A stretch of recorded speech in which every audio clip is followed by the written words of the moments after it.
The Yankees have taken the field as we take a look at the Oakland A's lineup. And they've made a change. They put signs in the 4 spot. That's the one change that he has made to try to get a little more offense here. And Jason Giambi has actually struggled this series. He's had some pretty good pitches to hit last night against El Duque, and he did not hit them, although he had a couple of bases on balls. But they've not hit well with runners in scoring position. And a look at the Yankees defense as Roger Clemens trots to the mound.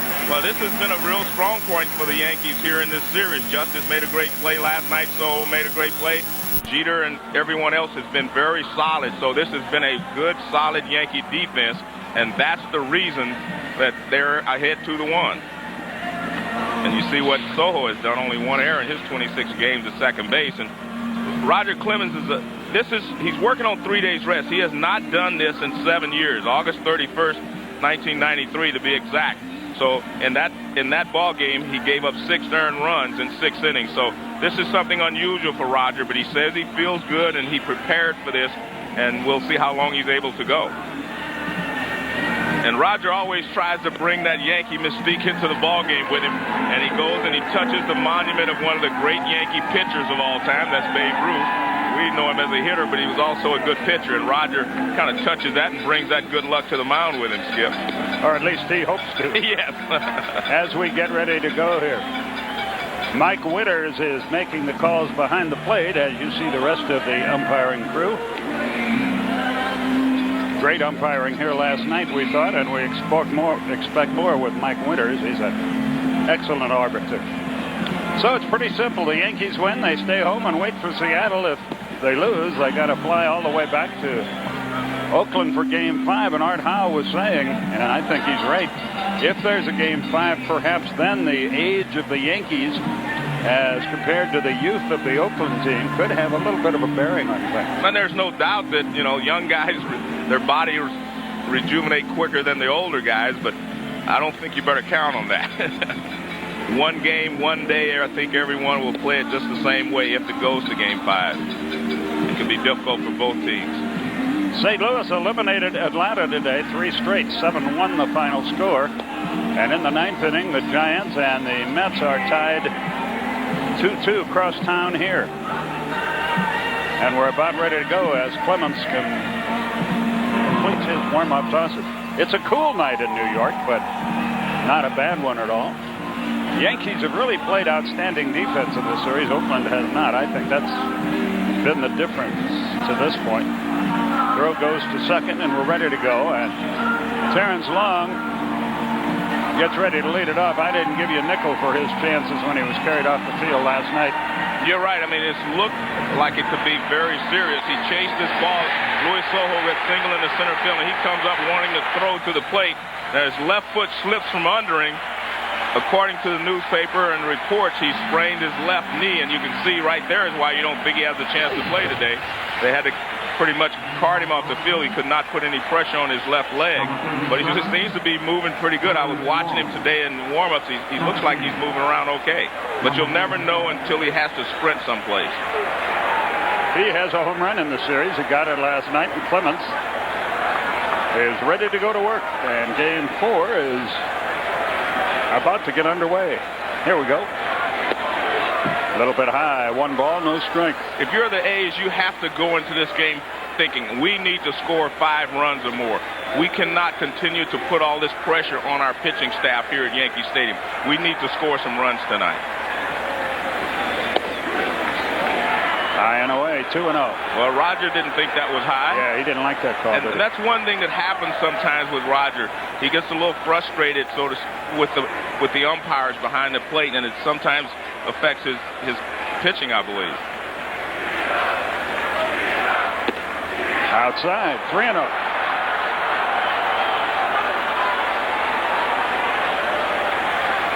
You made a point yesterday that, the first inning of the pitchers are doing that. They're trying to find the umpire's strike zone. Boy, if you don't give him the outside corner and you don't give him the inside corner, that makes it a long night for the pitcher. Runner at first to start the game. But all the pitchers really ask for is consistency. Right. And the hitters too. Once you figure that strike zone out, you want it to be the same in the first inning as it is in the 8th. And the one thing you have to realize if you're Roger Clemens, I must throw strikes because I'm working on short rest. How long am I going to be able to go with my best stuff anyway? So every extra pitch he has to throw could have a bearing later in this ball game. Randy Velarde stands in. There's a strike.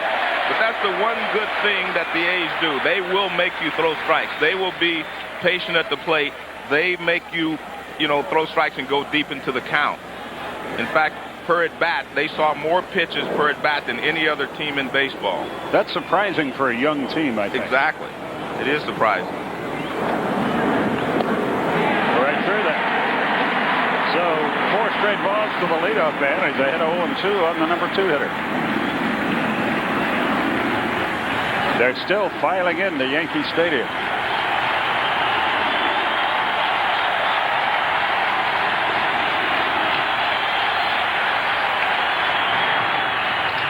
Broken bat Tapper. Brocious out there. That's all they can get.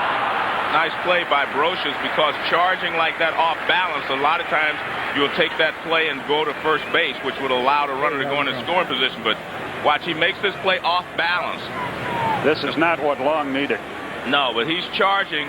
Now look at this. He's running toward first, but he throws underhand. That's a very difficult throw to be accurate with. And Luis Sojo's about to throw the first, but he realizes he can't make the play standing there at the bag like that because Long is on top of him. And so Long, they got one, which is the main thing to do. Excuse me, Joe. Long was a little bit gimpy heading toward the dugout. Runner at first, 1 out for Jason Giambi. He's 3 for 8 in the series, but he hasn't shown any power yet. And he had some good pitches to hit last night against El Duque, and he fouled them back. He was not happy with himself, so we'll see how he responds today. If you get good pitches to hit and you're a good hitter, you have to hit them. High and away, 1 ball, no strikes. And he is definitely a good hitter. Runner at first, 1 down.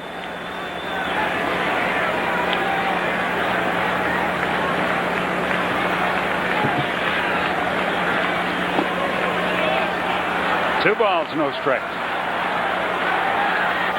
And the one thing you can't do if you're Roger Clemens is pitch from behind because it takes away his most effective pitch, and that is that splitter. So what he has to do is throw fastballs 2-0, and if these hitters can sit there and sit on a fastball, they can hit you. So you have to try to get ahead and get them to chase some pitches out of the strike zone. So far, he hasn't done that. There's a strike on the outside edge, 2-1. Well, we've been saying this in all 3 games that we've worked, Joe. This is a perfect hit-and-run spot, but you're right, but that's not the way the A's play. They try to get a lot of bases on balls. They try to get a lot of base runners. They want a high on-base percentage, and then they want to hit the home run. And they got here their way, so they should stay with it. And this is the A's, in my opinion, the only team that this has worked for this year. I mean, they've been very successful doing that. It's not really the way you build your ball club normally, but they've been able to do that. Only 40 stolen bases during the regular season. You see that they do walk a lot, second most in the American League and Major League with 750. 3-1 pitch. Oh, boy, Clemens in early trouble. And the fact that they do not have a lot of speed and they do these things is not by design. It's something that Billy Beane told us in Oakland. He said we can't afford a lot of the other things that other teams spend money on, so therefore we just build our team this way.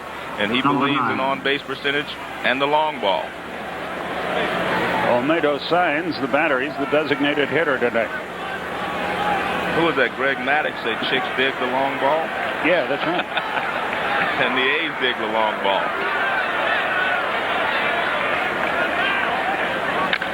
Well hit. Speak of the long ball. There it is, and it's 3-0, just like that. There's your 3-run homer. And a murmur of distress runs through Yankee Stadium. Boy, there was nothing doubtful about that. He hit the daylight out. And the point is, Roger was getting behind hitters, so he's going to have to come fastball. Signs was sitting there looking dead red, and he puts a charge into one. But Art Howe told us before the ball game, he said, that's why we're putting Signs in the 4th spot. He can hit. And that's a fastball pretty much in the middle of the plate, moving in and up a little bit, and he hits a bullet out of here. And that's the move that has worked for Art Howe, just like the move that Joe Torre made in the second game to get them a victory. That move there, putting Signs in the 2nd, 4th position, has really paid off so far. Eric Chavez is the batter. An early 3-0 lead for Oakland. Ball will let do them some good. I mean, look at this inning. 2 bases on balls and a long home run. That's the A's brand of baseball. That's the way they play. Okay, so they shouldn't have run on the 2-1. No, you're right. I get it. You're right. It's hard for me and you to understand that, but it works, right? That's right. Whatever works. 0-2 the count. And the second thing here is that the most important thing, you're giving Barry Zito a lead when he walks out there to the mound. He has some margin for error. He has some time to get his feet on the ground here in Yankee Stadium. 0-2 the count. And there you see the young left-hander, and he threw well in his one start here at Yankee Stadium, so he says it was good for him to get a chance to pitch in Yankee Stadium and get used to the hostile crowd here. That should be easy. 2 out. The crowd is pretty much taken out of this thing for the moment. They'll be back, of course, but right now they're pondering that 3-run blast. And Skip, if you're a Yankee fan or you're a Yankee, someone who's followed the Yankees all year, you had to be a little skeptical anyway with the fact that Roger was going on 3 days rest. You know, and Roger is actually 0-4 in his last 4 starts. He was 0-3 in the regular season, and he lost last Tuesday against Oakland. So he's 0-4, although he had been pitched really well the second half of the season. Miguel Tejada, the batter, takes a strike on the outside edge. 2 out, nobody aboard, but 3 runs have scored.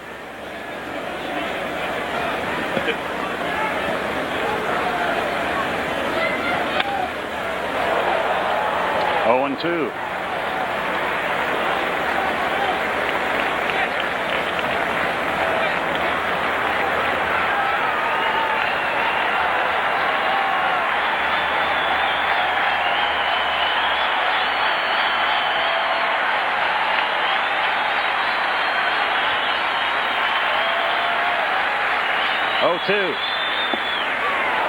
Didn't miss by much. A ball and 2 strikes.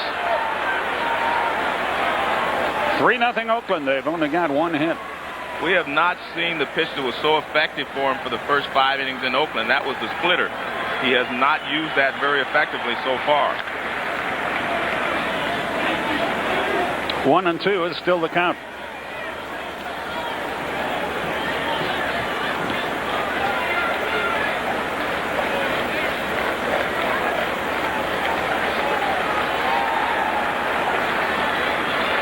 "22 pitches already for Clemens." Normally that wouldn't be a big concern, but working on 3 days rest it is.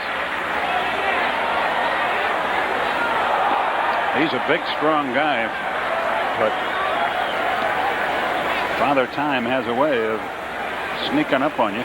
And anytime you're a power pitcher, as Roger is, it takes a little more effort to throw the ball. I mean, he uses his legs, he drives. I mean, every pitch he's put tremendous effort behind his pitch. 2 balls, 2 strikes.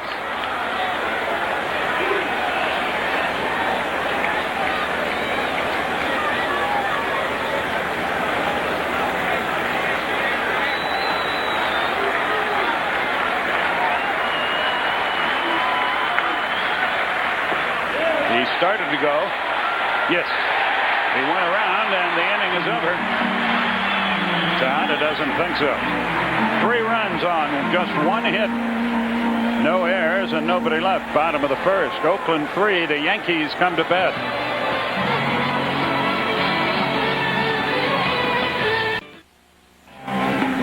Okay, a look at the New York Yankees offensive lineup. As you see the capacity crowd, not many surprises there with Glenn Allen Hill as the designated hitter. You see Soho's good work. Yep.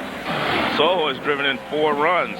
And here's the defense. We talked about it yesterday. They make great plays, but they're not a great defense. We saw that yesterday. They will make a lot of great plays behind the pitcher, but they'll also make some mistakes. And you see they made 5 errors in this series and a couple of mental errors.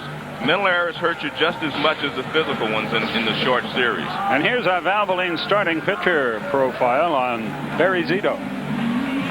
Well, in September, he was 5-1, and Tim Hudson won his last 7 starts, and you see that 195 opponent's batting average. That tells you that he has great stuff. And he has 3 good pitches, a good fastball, a great overhand curveball, and he also throws a change. And he says that he can win if he can get 2 of those pitches over. And he said he'll be great if he can get all 3 over. So we'll see what kind of control he has of all 3 pitches. I don't know who was more complimentary about Zito, Torre or Howe. You're right. They both liked him a lot. Joe Torre was very complimentary. And if you get a left-hander who can throw strikes with good stuff, he will be a winner. Bottom of the first is underway, and Jeter fouls the first pitch back. He's just 1 out of 12. That's unusual for one of the game's outstanding players.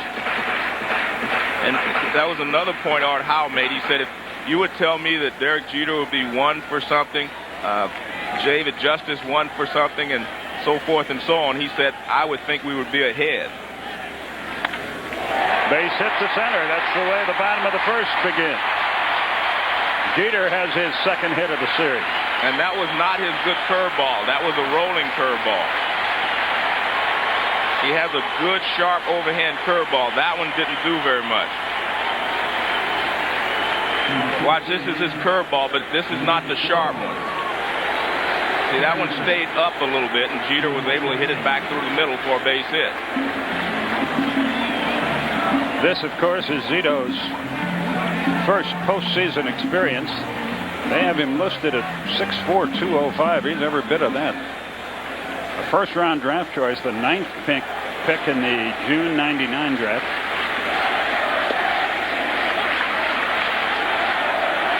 He deals a strike to Soho. The one thing that the Oakland A's pitchers have been able to do this entire series is throw strikes, get out in front of the hitters. They've been able to throw a lot of first-pitch strikes. 1-1 the count. That's not a bad pitch at all. No, and I think it happened because Jeter faked like he was going, and I think he was just firing his fastball in to give his catcher a target. You give him a good clear shot at second base. Jeter kind of faked him over there at first base just when he started his motion. 2 balls and a strike. That's the changeup. Zito out of Las Vegas.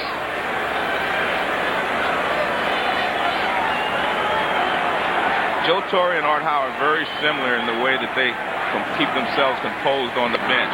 And that's very important, especially in playoff situations, because you kind of take your cue from the manager. If the manager panics or gets overly excited about things, you have a tendency to do the same thing. But both of these guys remain calm under pressure. 2 balls, 2 strikes. Cross town, they're playing free baseball in Shea Stadium. It's 2-2.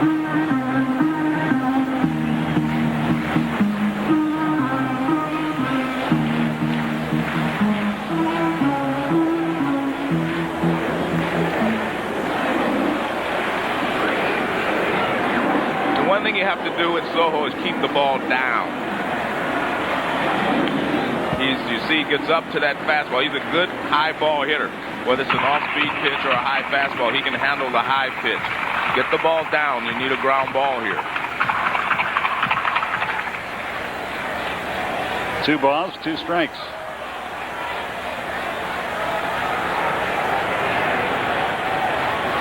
Runner at first. No one out. It's 3-0 Oakland. Oh, what a play. Out there. Instead of a base hit up the middle, a 6-4-3. This is exactly what I say when I think of the Oakland A's. They make a lot of great plays, but they're just not a great defense. They do not make a lot of routine plays, but they will make the great plays. This is just that's a great play. That's a tough hop. He feeds Velarde, and he turns it over. They made the greatest double play that I've ever seen here at Yankee Stadium the last time around, and this one is almost as good. We'll show you the other one later on. It was just a fantastic double play those two players made. But they can make some great plays. That certainly changes the inning around as Paul O'Neill bats. 2 out, nobody on.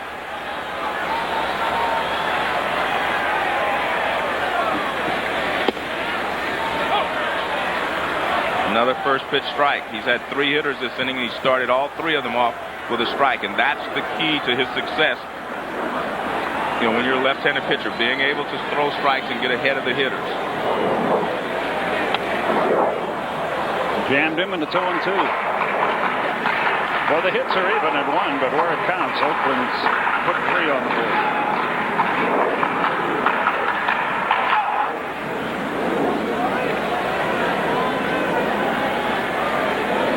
And one thing about Zito, left-handed hitters do not fare too well against him. He did not allow a home run to a left-handed hitter in 72 at-bats this year. And a lot of the Yankee power, of course, is from the left side. O'Neill and Justice. And Tino Martinez. So Posada. And Posada. So that really helps him. You're right. 0-2 the count.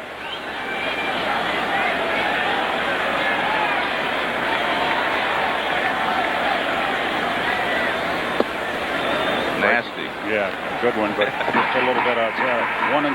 That's the way you want to throw an 0-2 pitch. See if you can get the hitter to chase it. And there you see he's pretty good against everybody. Left-handers 194, right-handers 195, but they did hit 6 home runs.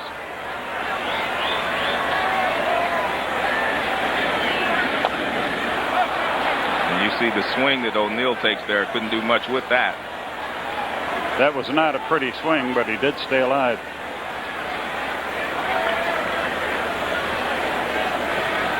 And the Yankees did not hit the ball sharply last night on a lot of occasions, but they did put the ball in play. The emphasis was that they put the ball in play. They made the A's have to make plays, and they were not able to do it. So you have to give the Yankees credit for that. There's a great curveball. 1 hit, no runs, no errors, and no one left. An inning has gone by, and Oakland leads 3-0.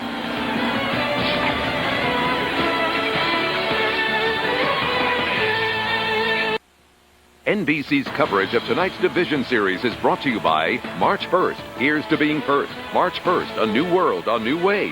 www.march1st.com. By MasterCard, there are some things money can't buy. For everything else, there's MasterCard. And by the men and women of General Motors, whose commitment to quality brings you outstanding cars and trucks. Ben Greaves seeks his first postseason hit as we go to the second inning. 3-0 Oakland, our score. And he's got his first postseason hit. Good job by Bernie Williams to hold him to a single. Well, Roger needs to settle down. And the first game in Oakland, he was spotting his fastball a little better for a first pitch strike. This is supposed to be a fastball away. You see where it is, right in the middle of the plate, about belt high. And he drills it into right center field. You're correct. A nice play there by Bernie Williams. But the speed of Greaves shows again, because that should have been a long, should have been a double there. But it's a base hit. Jeremy Giambi, the batter.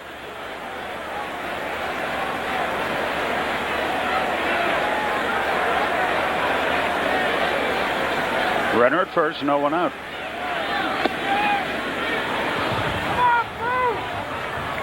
One ball, no strikes.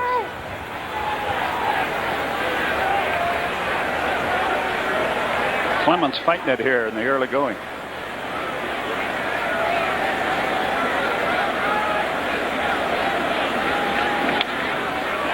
And if that keeps up, if Roger continues to struggle, fellows like Denny Nagel and David Cohn and Doc Gooden are the guys who could be pitching for the Yankees. And the one thing that the A's would like to do is get into the Yankee bullpen Of course, Joe Torre does not want to have to go to the bullpen early.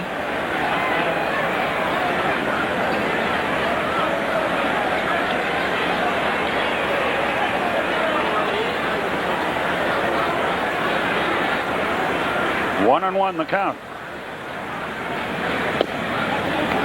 Low and away, 2 balls, 1 strike. And that was actually, I think, the first really good splitter that he threw. But he didn't start it high enough and could not get Giambi to offer at it.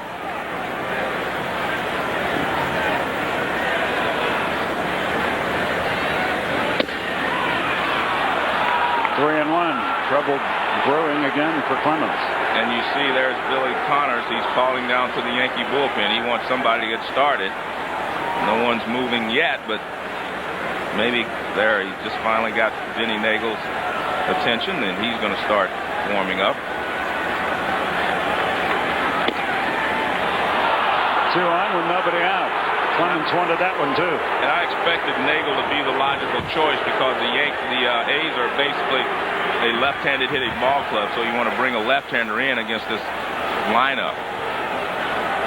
And Billy Connors is going to go out and talk to Roger. And I think this is more of a stalling tactic than the fact that he detects something in Roger's motion, but got to give Denny Nagel time to warm up. Ramon Hernandez, who is 4 out of 10 in the series, is going to be the batter. You would figure him to be, well, I don't know. Well, they were bunt? No, they were in this situation. Remember, this is the exact situation with Roger pitching in Game 1 when they were trailing at home. First pitch fastball, he singled to right field. Again, you know, everyone plays the game differently. You know, Art Howe, we'll see what he does here, but I definitely think it's a bunting situation with a left-handed hitting long up in the top of your order coming up next. The one thing you want to make sure you do is stay out of a double play. So a bunt in this situation would work perfectly. That's my opinion. Yeah, he is going to bunt. But once we agree. Good one. Make the third baseman feel it. That's all you have to do. 1 out. Excellent bunt there by Hernandez. And Hernandez had bunted a lot during the season, so he can bunt, and he does get the job done. Look at it. That's perfect. You bunt it down the third baseline. You force the third baseman to come in and field it. And that way there's no one to cover third base. Play has to go to first base. Terrence Long, the batter, he walked his first time.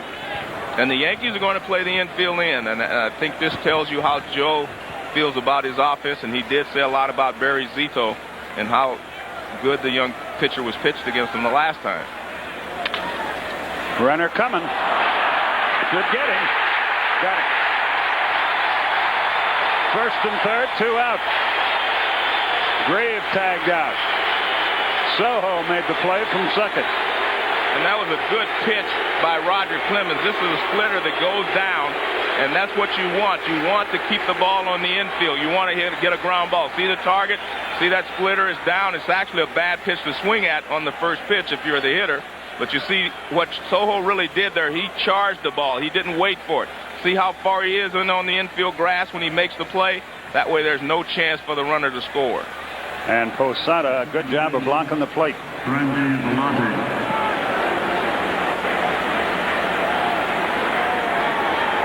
Randy Velarde, the batter. Low and away, 1 ball, no strikes.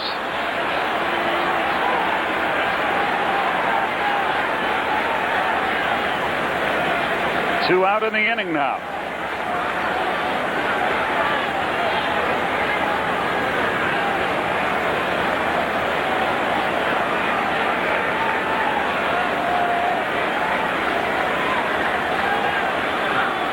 Velarde hit into a force play his first time.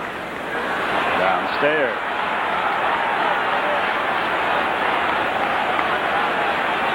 Two balls, no strikes. Clemens continues to struggle. The infield, of course, back now with 2 out in the inning. Yeah, but this tells you something right here. See how deep they are at second base and shortstop?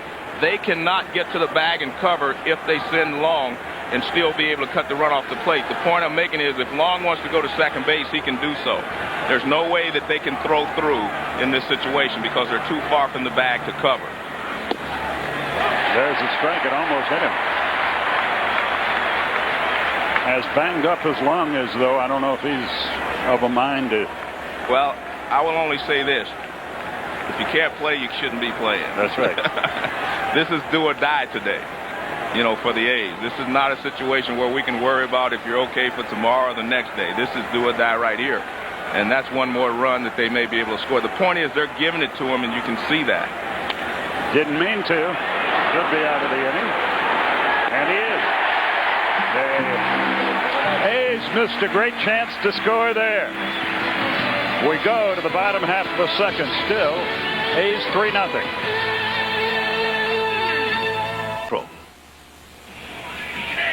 For more baseball postseason information, log on to MSNBCSports.com. You'll find full coverage of both the American and National League Division Series games with player profiles, stats, and daily schedules. MSNBCSports.com, the official website of NBC Sports. And we go to the bottom half of the second inning. Barry Zito will face Bernie Williams. And this is the way that they want to face Bernie Williams all night, him leading off an inning or hitting with 2 outs. Bernie is the key guy for the A's to stay away from because Bernie is starting to get hot. And when he gets hot, he can actually carry this ball glove on his shoulders. And he's swinging the bat well, and he's more powerful, actually, from the right-hand side. So you definitely want to kind of keep O'Neill and Soho and Jeter off the bases in front of him. 3-0 Oakland. That's our score.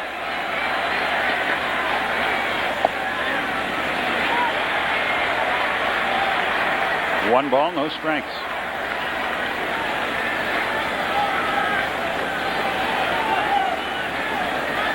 Game 5, if necessary, tomorrow.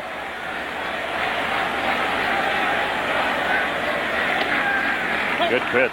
Well, you see what they're doing. They're not going to let him sit on a dead red fastball and be ready for it. He threw him a miss with the first pitch, came with a change.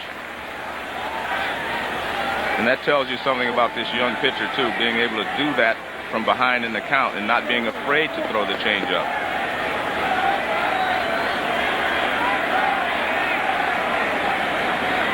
Zito delivers, popped up foul, and out play. Every time I mention his name, I get hungry for some pasta. You like the Z stuff, huh? Yeah, good eat.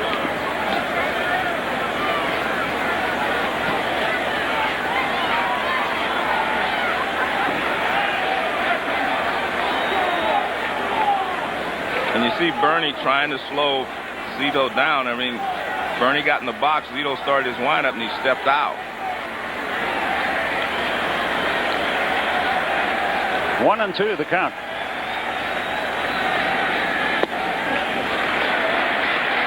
A little bit low. It's 2-2.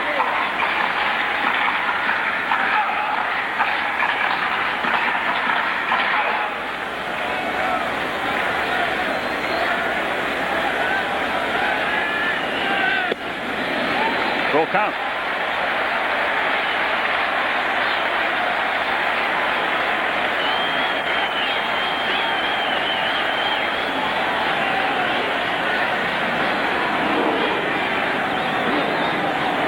The payoff pitch.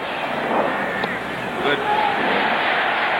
They didn't miss by much, did he? Well, it was a good pitch to throw in that situation because, you try to jam Bernie if you're pitching to him right-handed. And this is a tough pitch to take. It looks like a good pitch to me, but it's a tough pitch to take. But you can see the catcher does move his glove back. If the catcher catches and holds it, it looks like a pretty good pitch, but he moved it back. You see him move it back over the plate. So Bernie must have been inside. David Justice handles left-handers extremely well for the most part. For the most part, he does. But again, you look at the numbers Barry Zito has put up against left-handed hitters, and you say, well, he's an exceptional left-hander because he has that great curveball. That'll reach the seats. 0-1.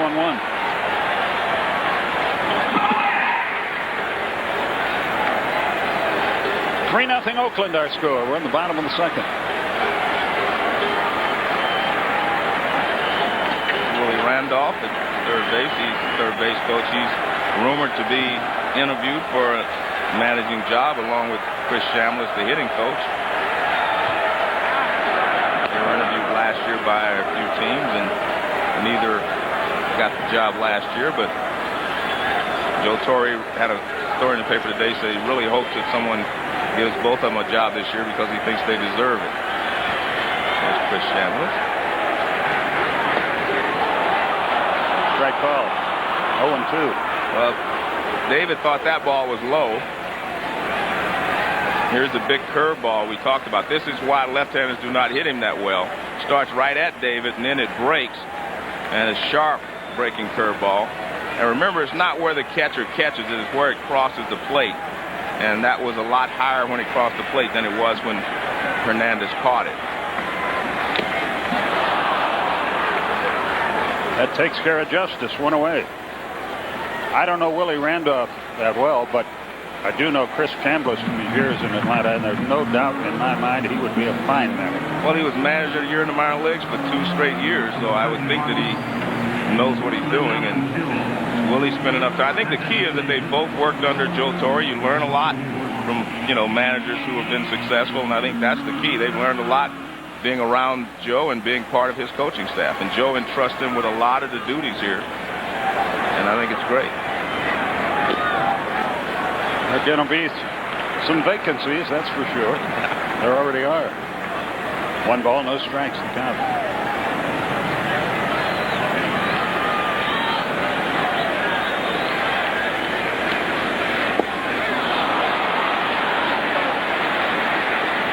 One thing the Yankee hitters got to get through their mind, they're not going to be able to sit dead red on him when he misses with a pitch and just sit there and wait for the fastball. He's going to change speeds, and he's doing that very well right now. And then he comes with the fastball. You look at a changeup and then a good fastball, and it's very difficult to hit.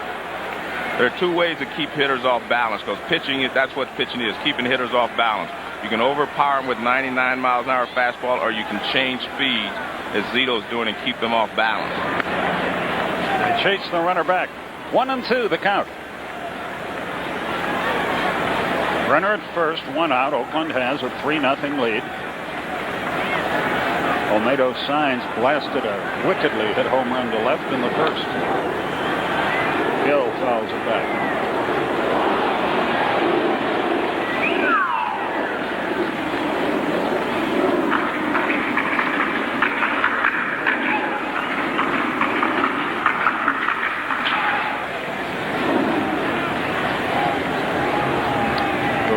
Glenn Allen Hill digs in there.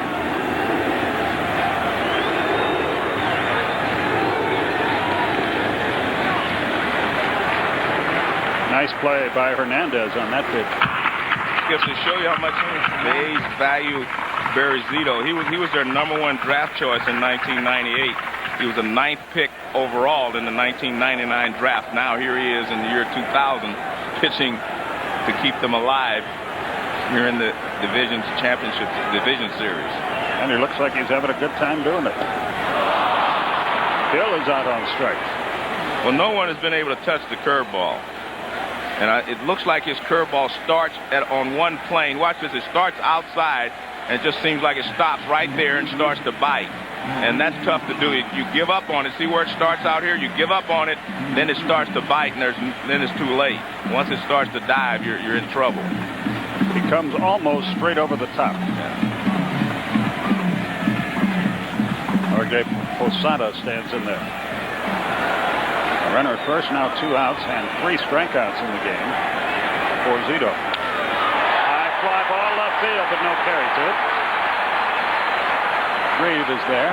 Hard to get carry on the handle. Yeah. The inning is over. No hits, no runs, no errors. A runner left after 2. It's 3-0 Oakland.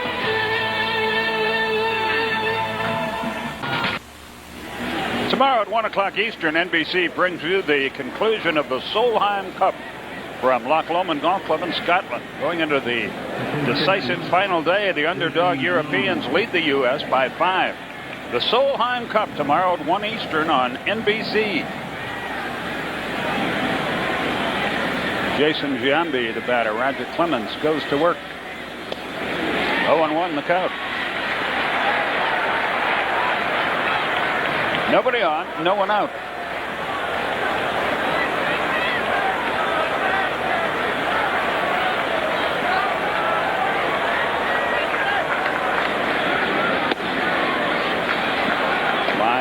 fastball, but it missed outside. Well, Roger's still trying to find his groove where he can groove that outside corner with his fastball, and he did it very well the first few innings in Oakland. He has not been able to get out there consistently today with strikes. That's a little low. 2 balls, 1 strike.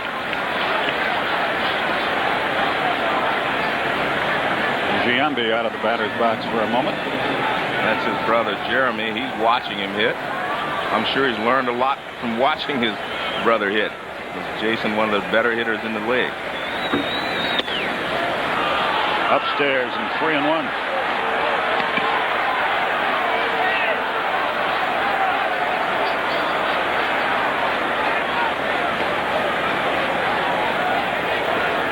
These are dangerous pitches to power hitters when you're in the middle of the lineup, having to throw them 2-0 or 3-1 fastballs.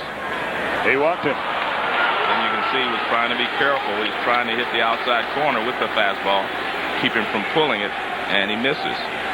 That's 42 pitches, and that's 4 walks already. He had just walked Giambi in the first inning to put 2 runners on the first pitch. Right there, fastball, and Signs was waiting for it, and he hit a 3-run homer. Boy, he got his arms out there in a hurry to hit that ball. And here he is again, right after walking Giambi. Will he come with another fastball? Yes. Yes. 0-1 the count.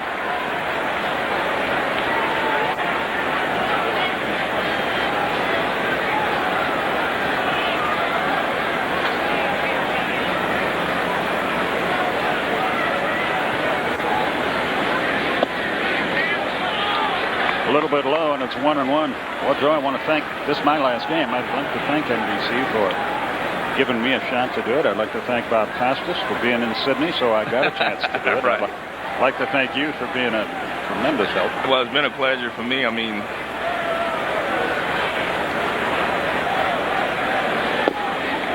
I respect the fact that you've had such a long career that it's like me and an old-time player. I like to be around them. I like to be around guys who've had success in their careers, and you've had a lot of success being in Atlanta 25 years.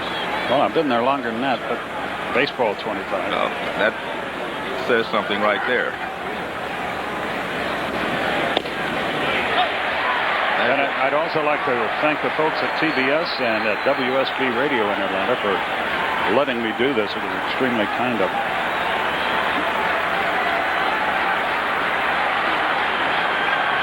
Now back to the game. 2-2 the count.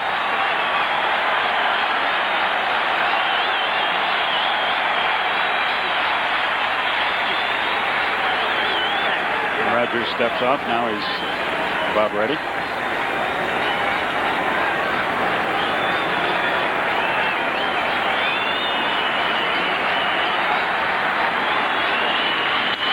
Base hit left field for Sign.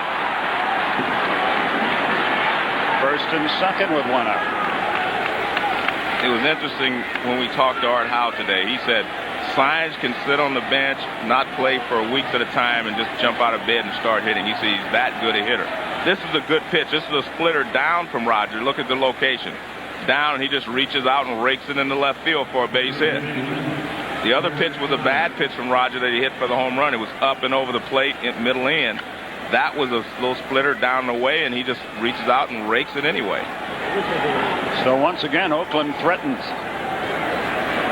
They've got 2 on. This is what they play for. The 3-run homer. Exactly. Eric Chavez, the batter. He grounded to second his first time. And there's Denny Nagel up again in the bullpen.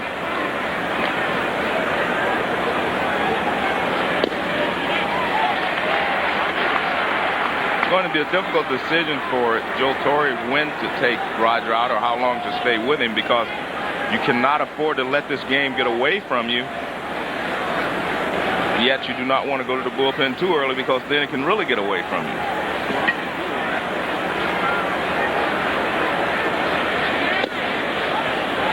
And I say that because one of the reasons that Nagel, Cone, and Doc Goodner in the bullpen is because they didn't do as well as he wanted them to do as starters. 1-1 the count.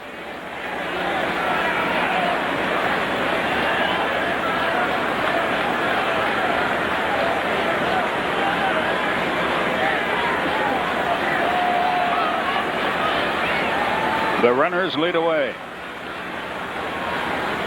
There's nobody out.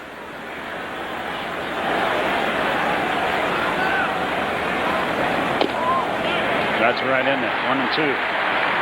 And Chavez has to be upset with himself, not the umpire. That was a good pitch from Roger. Chavez looked like he was looking for something away, and Roger nailed the inside corner with a good fastball. He's probably upset that he took that pitch. Oakland leads by 3, but they blew a great chance to get more in the second. They've got runners at first and second, and nobody out here.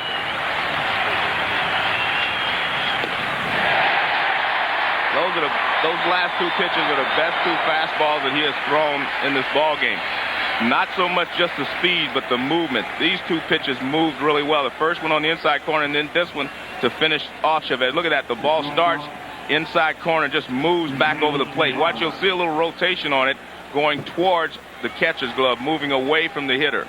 And it had a lot of movement and a lot of velocity. That was a good pitch. Tejada, the batter.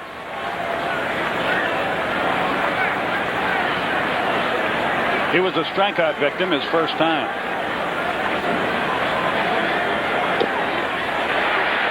Check swing, strike over the inside corner, and all of a sudden Clemens shows signs of putting on a rally here. You're right. That was a good slider. He seems to be able to throw pitches where he wants now. All of a sudden, those pitches are getting the edges and moving well. 52 pitches, though, and we are in the 3rd inning.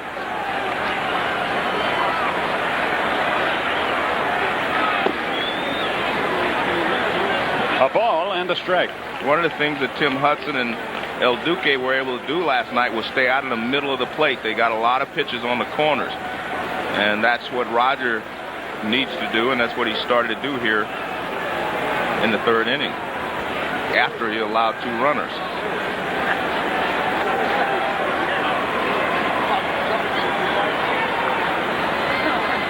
Clemens climbs back up on top of that hill.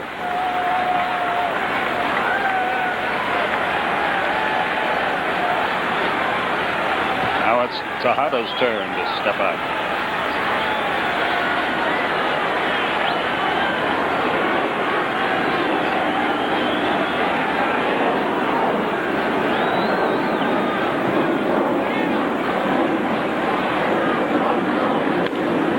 Fly ball down the right field side, but it is twisting foul. This Tejada is quite a story.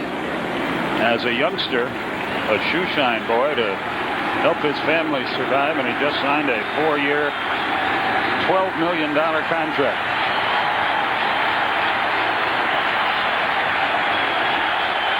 Life a little more pleasant for the Tejada family now. And he's a great kid.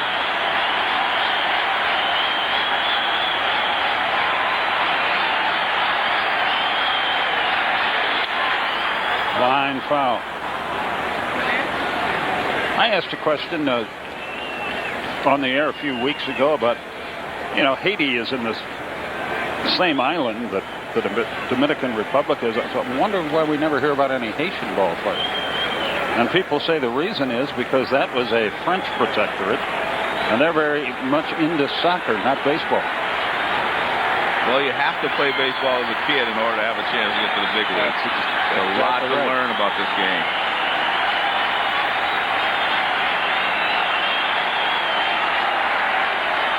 I'm glad you asked someone else that question and not me. The 1-2. Fly ball into left field. David Justice puts it away. 2 out. Well, Roger is 1 out from getting out of this jam that he created by walking Giambi to start the inning, and then Saenz had a base hit. So he needs 1 more out to weather this storm. And he seems to be starting to throw better. So if he can get out of this inning, maybe you'll see Roger pitched better from this point on.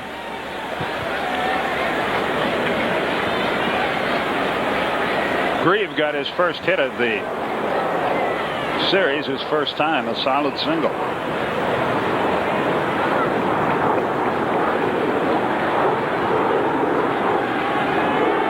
2-1, but now 2 out. 9 away, 1-0. That's a good point you made, Joe. You can't just at age 18 pick up a baseball glove. There's too much to learn. Too much to learn. That's true. I mean, this is a very complicated game, and you have to do it more instinctively than having time to think about it. Posada thought about throwing down to second, but thought better of it. It appeared that there was a play on because Jeter started right behind Giambi right away.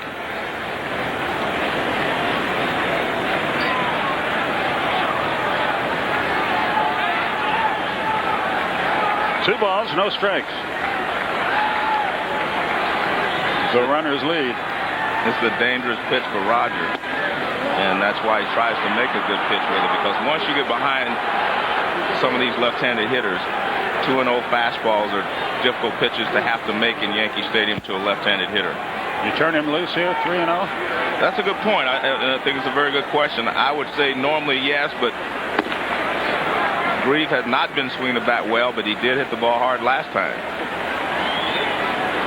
I think you have a 3-0 lead. You play for the 3-run homer, let him go. You would have let him swing 2-0. Why not 3-0? Simmons steps off. Grieve steps out. But you have to know which hitters can hit 3-0 and which hitters are not successful 3-0. There's a strike over the outside edge. That's a good point. Some guys just can't hit in that spot. Some guys will swing at any pitch, wherever it is, if you let them swing 3-0. And then there are guys who are patient. He could have had this hit sign there, but Roger made a good pitch. If you're going to hit 3-0, you look for a pitch in a zone, usually middle of the plate in and up a little bit. And Roger made a good pitch over the outside edge.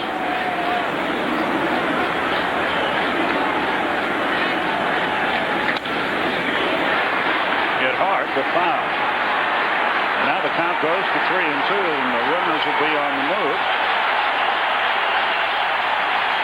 On the payoff pitch to Ben Grieve from Roger Clemens. Yankee fans on their feet again.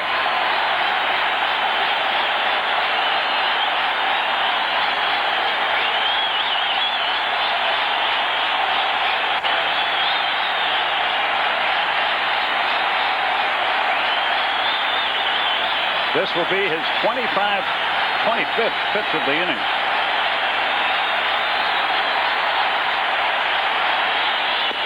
Strike 3 call. He wriggled off the hook again. Strikeout number 3 for Clemens. We go to the bottom of the third. It's still Oakland 3, the Yankees nothing.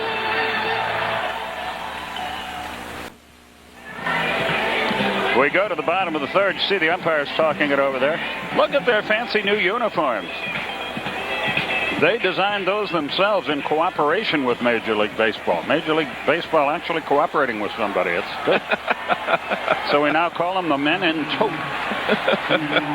Here we go to the bottom half of the third inning. You do have a little Costas in you, huh? Well, we both hail from St. Louis. Okay. Tino Martinez leads it up.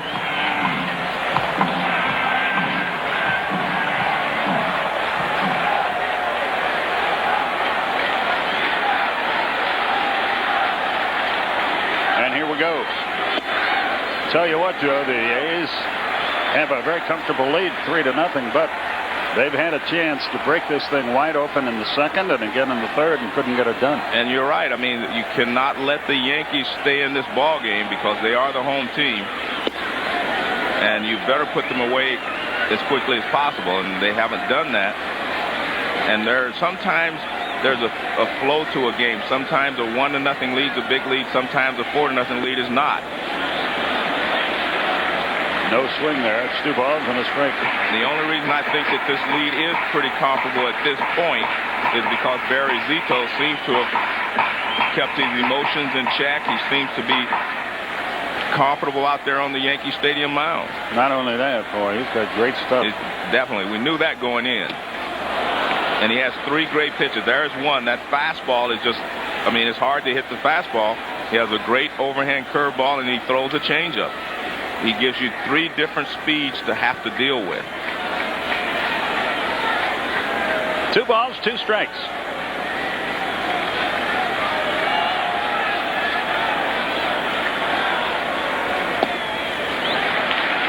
Full count now, 3-2. And he has pitched in big games before. He pitched, you know, what is big for him. He pitched in the College World Series. A lot of people say, well, that's not an, you know, division series, but it was as big for him then as it is now to pitch in this series. Up the elevator shaft with that. Who wants a first baseman calls back? And he staggers, but makes the catch, 1 away. Martinez is retired. It's going to be difficult for the left-handed hitters. I'll just tell you that now, just watching him. Because his fastball runs so much, he has such good movement on his fastball, and he has a great overhand curveball. You always have to protect against that curveball, and that lets the fastball get in tight on you before you can get the bat out front. And you will also swing a lot of bad pitches because you're waiting a little longer, and that fastball forces you to chase it. Scott Brocious, the batter. Takes a strike.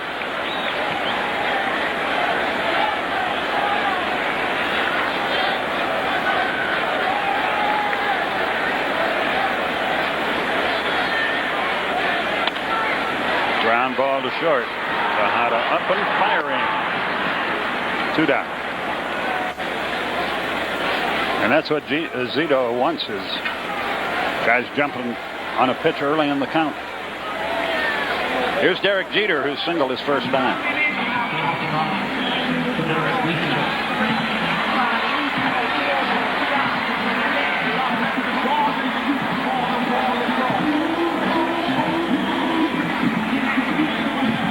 Derek Jeter is the guy, the young player that's come up, and he's been in a lot of postseason games, and he's performed very well. See that 314 postseason average. He has not hit well this series so far, but the longer it goes, I guarantee you, the better he will hit. 1 ball, no strikes. Jeter, in one respect, reminds me of our old friend Pete Rose, Joe, the way he follows the ball into the catcher's glove. A blooper gets in there. A 2-out hit for Jeter. This is what I was telling you yesterday. Here's a guy, he's going to get hits. I mean, he's a guy that gets hits. It doesn't matter whether he hits it hard or not. He hit a ground ball yesterday in the hole. Tejada normally makes the play, doesn't make it, so he gets a base hit. Now Zito makes a good pitch. He jams him. You see that swing. He pulls his arms in just to try to get the ball off him. But what does he do? He gets a base hit. And there are players that do this. It's not that they're lucky. He puts the ball in play, and he makes things happen. I mean, that's just the way that's how it goes when you get 200 hits. All 200 hits that he got were not line drives. And you mentioned Pete Rose. He got 200 hits every year. In fact, Pete called me yesterday, and I was supposed to tell you hello. I forgot. So. Well, same to him. All right.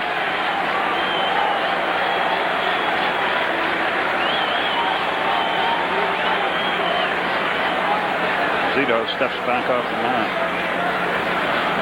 Zito against Soho.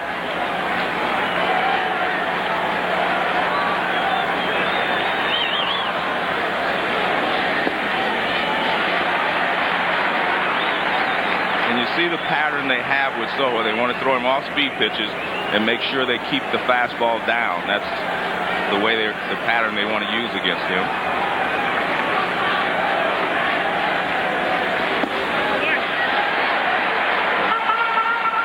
And just so the fans will know, every year we hear about this, that the announcers are rooting for Oakland or the announcers are rooting for the Yankees.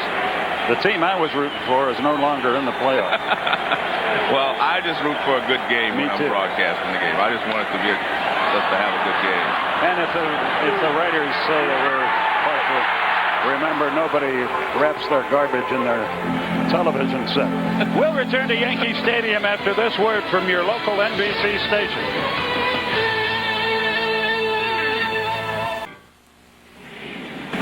We go to the fourth inning here. Oakland still enjoying a 3-0 lead.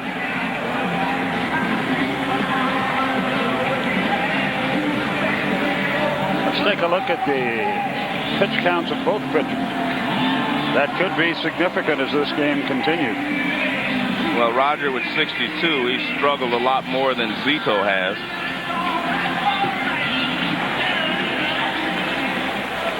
And here we go. Jeremy Giambi leads it off. Roger's still seeking his first 1-2-3 inning, and he needs to settle down. He needs to have a 1-2-3 inning just so he can get some confidence. But I tell you what, he was throwing the ball better last inning than I thought he had thrown it the entire ball game. And that pitch right there kind of tells you something. That was a pretty good fastball in the middle of the plate, but it had enough movement on it that Giambi could not handle it. Nobody on, nobody out. Pop foul back, right below us. I thought you were in the Hall of Fame. I thought you were going to protect me. Well, I also know enough that ball hurts when it comes back here.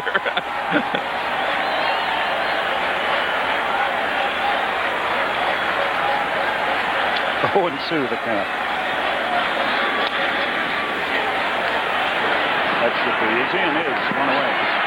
Well, they had an opportunity in the second and the third inning to do something with Roger. They did not put him away, and I tell you what, he is throwing the ball better now than at any time in the ball game. He looks like he's settled down, but he has thrown a lot of pitches, so I don't know how long he can go, but he is throwing the ball much better now. Mike Winters had a few harsh words from the players early in the first inning, but since then he too has settled down and worked a good game. Nobody's complaining lately.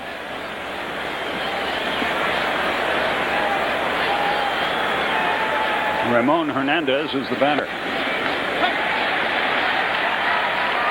All of a sudden, Roger is throwing first pitch strikes, and when he does that, he's usually pretty successful.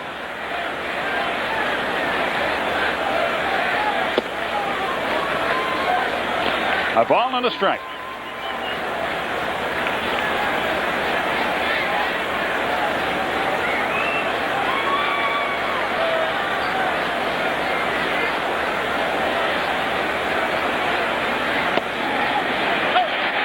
At the knees, 1-2.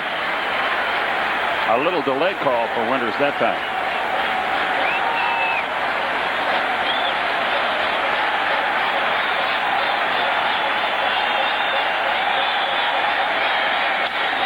Right back where it came from. 2 out. Coming up this weekend, premiere of must-see TV Thursday, starting with back-to-back Friends, plus Will and Grace, Just Shoot Me, and ER. The premiere of must-see TV Thursday. right here on NBC. And Terrence Long is the batter with 2 out, no one on. All of a sudden, Roger Clemens looks like Eddie Feiner, the king of this court. He's just taking care of everybody himself.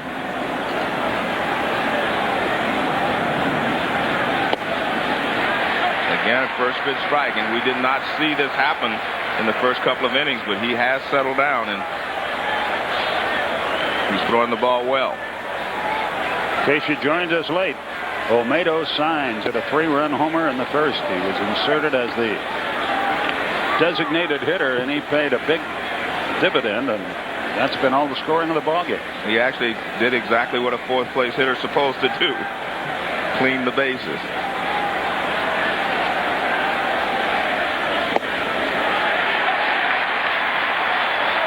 Clemens ahead in the count. You often wonder, you say, why wasn't Roger throwing like this at the beginning of the ballgame? Sometimes it takes a pitcher time to get into his rhythm. And Roger, it took him a little time, but he does have better rhythm now. He's throwing the ball better, he's throwing better strikes, and he's throwing strikes with all of his pitches. And pitchers will still tell you, too, they come out of the bullpen to start a game after having warmed up, and they feel like they've got great stuff. And then they're sitting in the shower after 2/3 of an inning because it didn't work out that way. You just never know.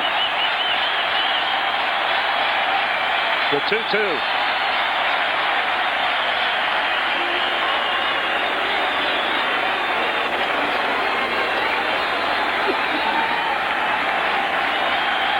Long is back in there.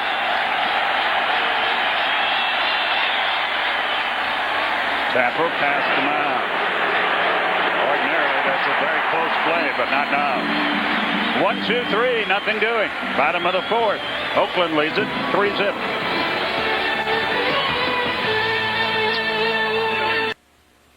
NBC's coverage of tonight's division series is brought to you by the Insider Pizza, new from Pizza Hut, another one of the best pizzas under one roof.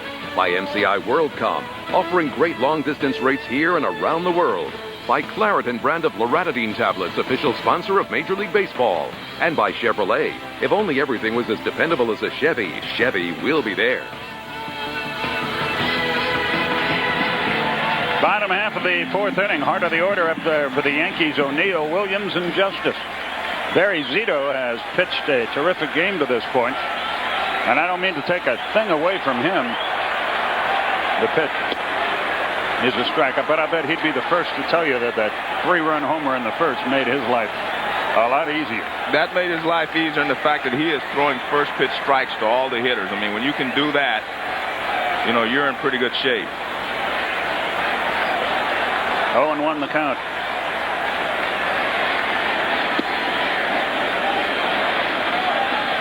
It's even now, 1-1. O'Neill called out on strikes his first time.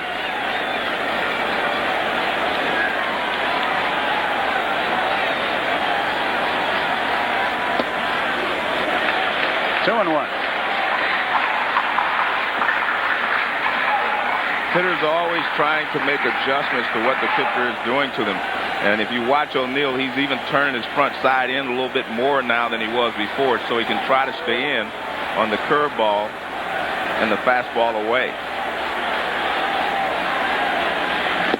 He's almost got his back to the pitcher because he wants to take that pitch over there and go the other way with it. He tried right there, but another good fastball away from Barry Zito. 2 balls, 2 strikes. O'Neill drove in 100 runs in 2000 for that's the 4th straight year he's done that.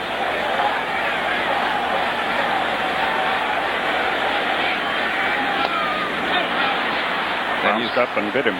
And you see that swing that he has. He's been able to just make contact to stay alive 2 times on that great curveball. He took it for a strike, the 3rd strike in his first at bat. But look at this swing. That's such a good curveball. There's just not a lot you can do. So his curveball gets you 2 ways. One, he gets you with the break because it has such a big break. The other is the speed. It changes speed so well. It's different from his fastball. So he gets you with both the break and the speed. Grounded foul past first base. Still 2-2. And you see these swings that O'Neill is taking at that curveball. All he's trying to do is stay alive. When you see a good hitter like Paul O'Neill doing that, that tells you how good a curveball he's throwing. Yeah, that's a great, you're right, that's a great compliment to Zito. Exactly.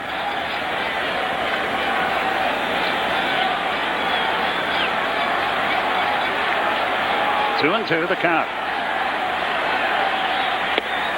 Yeah, that's the equalizer right there. When he gets you looking for the curveball, he throws that fastball, and you just do not have time to decide whether it's a strike or not. Strikeout number 4 for the young left-hander. See how he's locked in? Look at his front. He's trying to just stay in there on the curveball. So what does he do? He throws him a high fastball. So he's trying to stay on the curveball, but you see that ball's by him before he can even swing. He just beat him fair and square, that at bat. Yeah, that tells you why left-handers hit 195 against him, not 94, because he's tough on left-handers, and O'Neill and Justice, they handle left-handed pitching pretty well, but this guy's an exceptional left-hander. Into the dirt, all the way back to the screen. 1 ball, no strikes. 3-0 Oakland, our score. Olmedo signs a 3-run first inning homer. That's been it.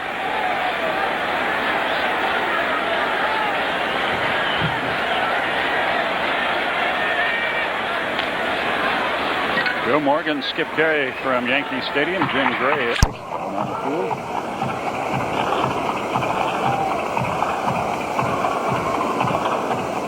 One and one the count.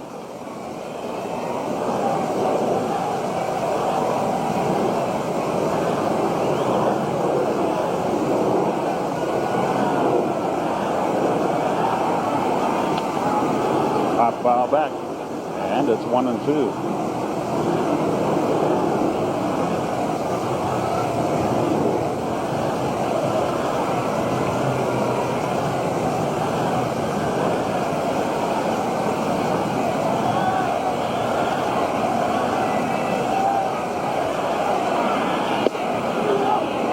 Inside, not by much. 2-2.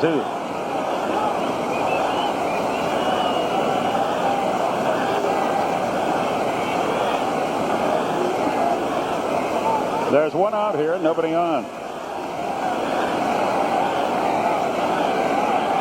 And Zito cuts her loose. 9 foul. Oh, he is good look. Reminds me of Steve Avery. Right, when he came up. A young Steve Avery, you're exactly right. Steve had that great overhand curveball, good fastball, good changeup. And that's what Barry Zito has. 2-2. Steve had arm surgery, is trying to resurrect his career, by the way. The 2-2 pitch. Fouled on the third baseline, and it's still 2-2.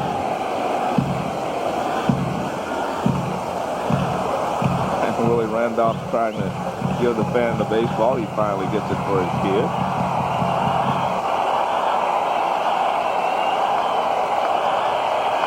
That young fellow will be very happy. Couldn't get much better than that in New York. Beautiful. This kid he's on top of his game. I mean, that curveball we haven't seen anyone put it in play. We've seen them foul it, but we have not seen them hit it. And here's another curveball. Bernie Williams is fighting it off. And when you get these good hitters that can't handle that pitch, that tells you that they can't pick up the rotation. Look how tight the rotation is. And then the bottom falls out of it. Strikeout number 5 for Zito. If this score holds up, it's Gil Heredia against Andy Pettit tomorrow. Out in Oakland. Curve outside, he had Justice Balin. When this series started, if you're the road team as the Yankees were, you say, well, if we can split there and then get home. Well, now you're the Oakland A's. You say, if we can split there and just get back home, that's all, then you should be happy. So you're in the same situation that the Yankees were in after the Yankees lost Game 1. The only problem is you're facing an elimination game, but it's the same situation. If you win today's ball game, then it shifts back to your place in your favor. Curveball didn't bite. 2 balls, 1 strike.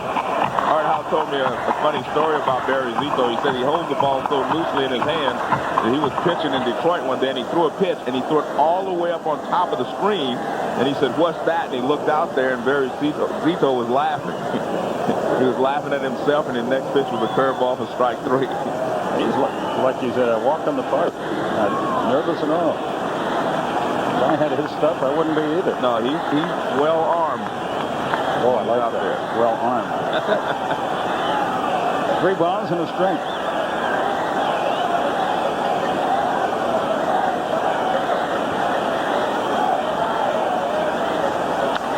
There's a well-hit ball, but it drops for a hit.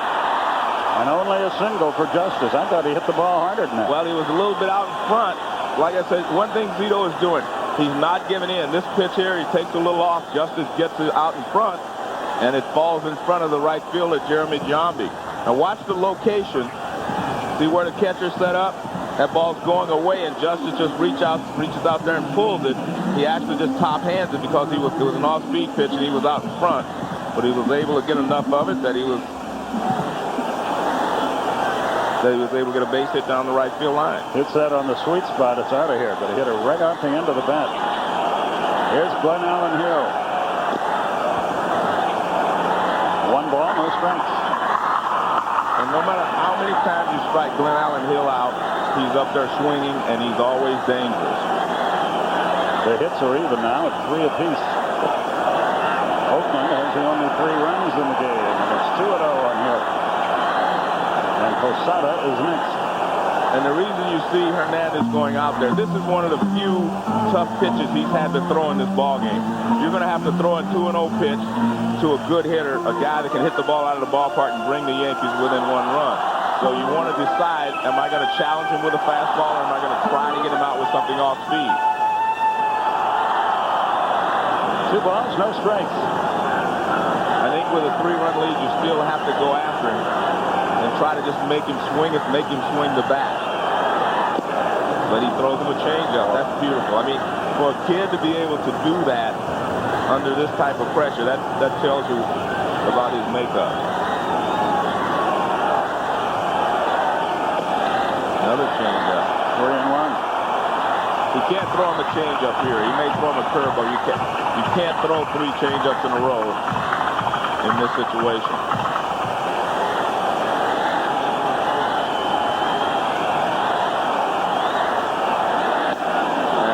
Go to fastball. Once you get a guy looking at 2 changeups, you can throw him a fastball. Sure, the changeups make a good fastball look even exactly better. And now you may see him throw him another changeup. You never know what this kid's going to do. There it is. Up foul. Still 3-2. Justice, of course, running on the pitch with 2 out.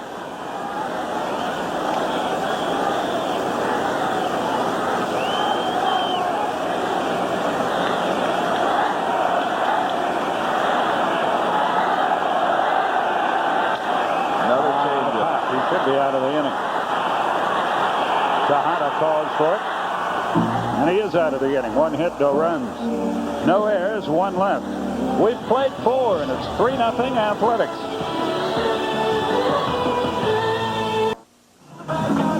As you see, Oakland leads here 3-0 as we go to the 5th. Tomorrow at 4 Eastern, NBC kicks off its coverage of the 2000 Gravity Games.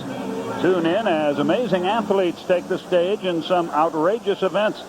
This week, watch the high-flying bike dirt finals and 2-man downhill skateboarding. Racing elbow to elbow at 40 miles an hour, standing up on skateboards. That's the Gravity Games tomorrow at 4 Eastern on NBC.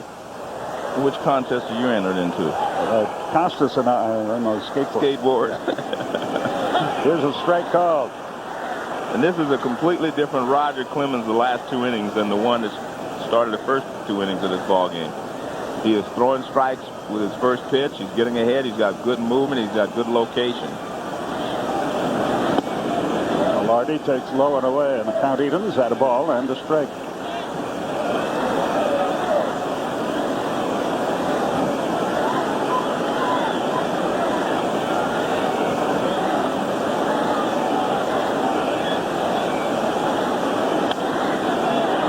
This is one of those deals for the Yankees where you bring your luggage to the ballpark and hope you don't have to. You hope you just take it in and drop it off, and when the game's over, pick it up and take it back home with you. But it may not work out that way. Because if they can win, they're here on Tuesday against Seattle. So you're right. It's a funny situation you're in when you have to bring your luggage to the ballpark. And that game would be at 8 o'clock right here on NBC. And the bad part is bringing it is not a positive thought, you know, because you only need it if you lose. But you have to bring it because they will have to fly out tonight after the ball game, because the game 5 would be in Oakland tomorrow at 5 o'clock East Pacific Coast time. If you don't bring your luggage, you think you're very unpopular with your teammates. There's a strikeout. He will start the 5th. And that is 7 straight hitters retired by Roger Clemens. And again, he's throwing strikes. He's got good location. He's got a good fastball, good movement right there on the outside edge. This is a completely different Roger Clemens than we saw the first 2 innings.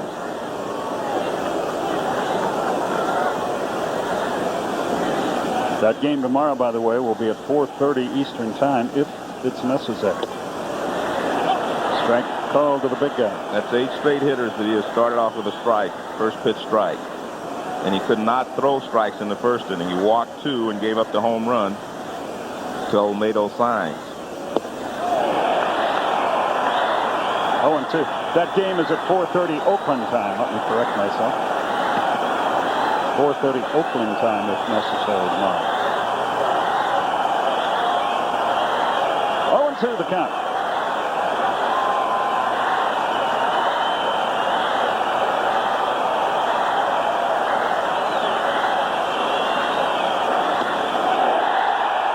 Right there. 5 Clemens strikeouts. And 4 of them have come in the last 7 hitters. I mean, it's just amazing. I mean, all of a sudden he's been able to pick his game up, throw strikes, and not only that, he's got the hitters looking for certain pitches. They were looking for that splitter. The last 2 hitters were looking for a splitter, and he's rung them up with a fastball. Just the opposite of game 1, Joe. He started out great and then faded. Tonight he started out struggling, and now he's gotten much, much better.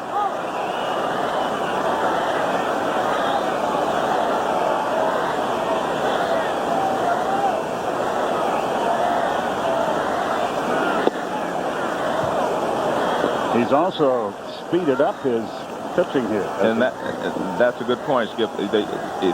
When he's throwing well, he works in a kind of a rhythm, but when he's struggling, he takes a lot of time and he thinks about it, and he doesn't make good pitches. But when he gets in a rhythm, he works quickly. It's 1-2.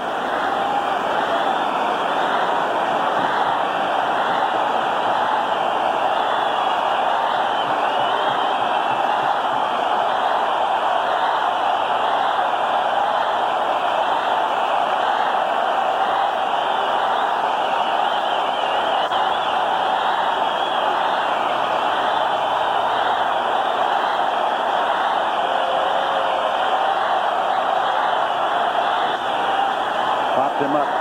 Short right field. Who wants it? Soho and O'Neill. It'll be O'Neill. Inning over. 1-2-3. Nothing doing. We've played 5, and Oakland leads New York by the score of 3-0.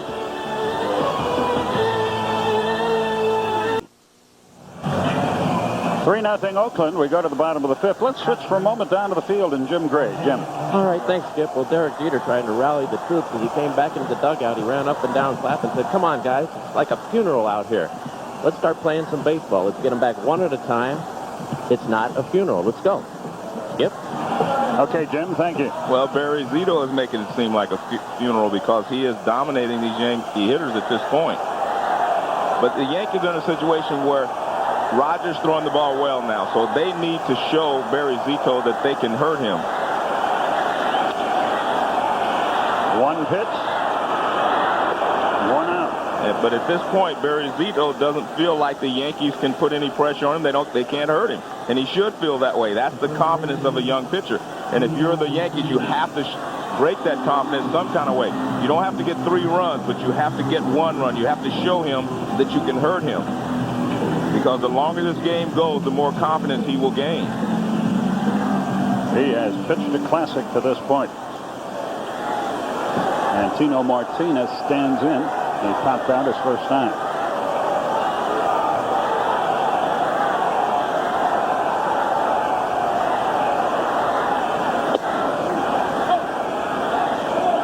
Oh, and 1 the count. St. Louis eliminated Atlanta today. The final score is 7-1. They swept them.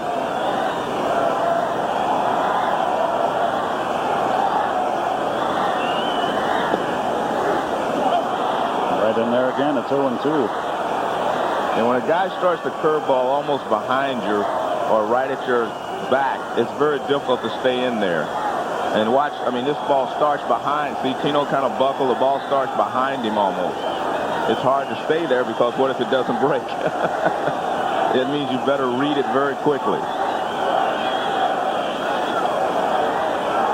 Martinez is going to get the good housekeeping feel here as he does a little cleanup work. 0-2 the count.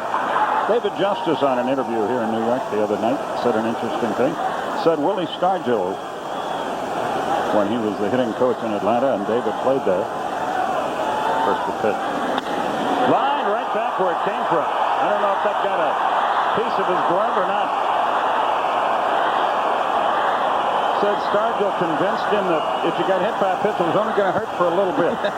Hey, So Willie, hang in there. Willie told me that once, too.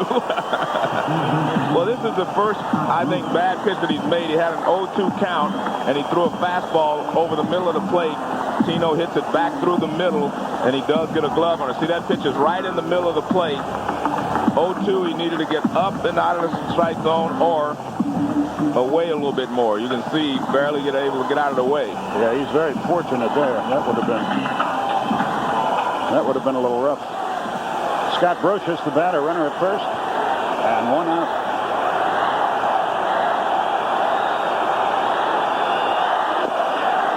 There's the change. And he has a beautiful change-up. His motion does not give away the change-up at all. He has a great arm speed, and his delivery doesn't change his motion at all. That line drive back through the middle, and a couple of pitchers being injured by line drives this year. It brings up a point I want to check out with you, Joe. Do you think there'll come a time when pitchers will wear some kind of protective helmet? That's a good point. I don't think so, but the hitters are wearing a lot of protective gear on their front side, so you may see that happen with some pitchers. High fly ball left field, but not enough of it. And you can see he took just enough off of that pitch, the changeup. He had Brocious out in front, and he actually ended up swinging with one arm. I can remember, because I'm old, but I can remember when hitters when they first started saying you should wear a helmet, hitters just didn't want to do it. And now they've gotten a lot smarter, and they all do it without complaining. Yeah, you remember a long time back, because I wasn't one of those.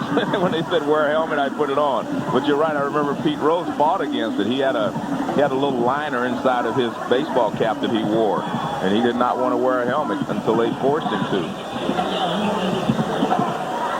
Here's Jeter. He's had a good night.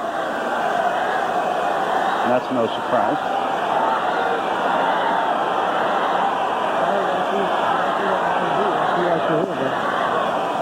One ball, no strikes.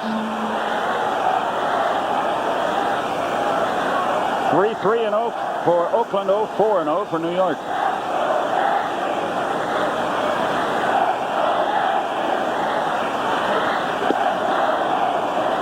You know what's interesting? You watch a pitcher go through the lineup once.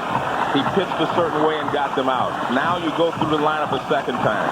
He changed a little bit. Now he's going through this lineup for the third time, and you see the complete difference that he has. He has 3 good pitches, and he's used all 3 at different times. That's what Howe told us, that if he's got them all 3 working, boy, he is really tough. Well, he does, and he is. Well, what you do as a hitter is he'd go through the lineup the first time. He got me out with a fastball away. Well, you start looking for that pitch the second time around. Well, what did he do? He goes with the changeup or the curveball. Now he's coming a different way the third time up. 2 balls, 2 strikes. Runner at first and 2 out. 3-0 Oakland is our score. And he has hit Jeter on the fist twice after starting him with changeups. The last time Jeter got a base hit on that jam shot.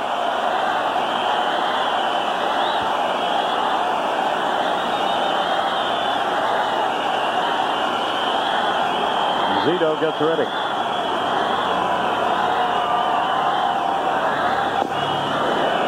Just no slow. 3-2. The runner will go with 2 outs.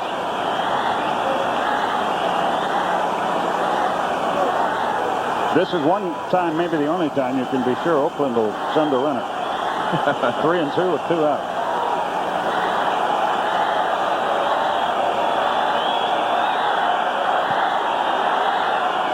They walked it. And a tying run comes to the plate in the person of Luis Sojo. I must say, I don't think that was a very good pitch at the time. And I think that's what you see Jason Giambi coming in to do. I think he's saying you're giving these hitters too much credit right there, throwing a 3-2 changeup with a 3-run lead. And that's what Jason's kind of the leader, and that's why he's talking to both Hernandez and Zito. I think that should have been a fastball. You have the lead. Make them earn it. Don't help them out. We've seen anytime you help the Yankees, they come out on top. So do not help them out. And that's what Jason Giambi's job is. He is the leader of this ball club. And Soho, excuse me, Joe, he's 3 of 11 in the series. that's the first time the Yankees have had a runner at second base in this ball game. So he helped them get in there.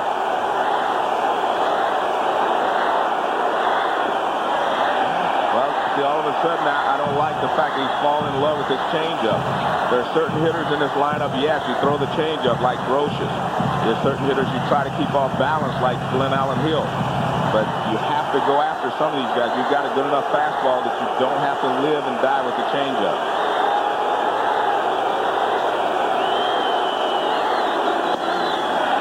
2-0.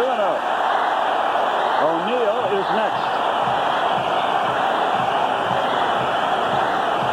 The Yankees have left 3 runners on base tonight. They have 2 aboard here. And 2 out.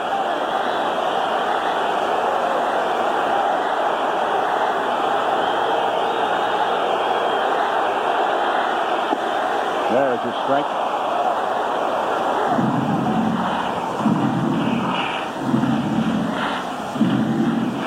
This is a pretty big pitch in the ball game, isn't it?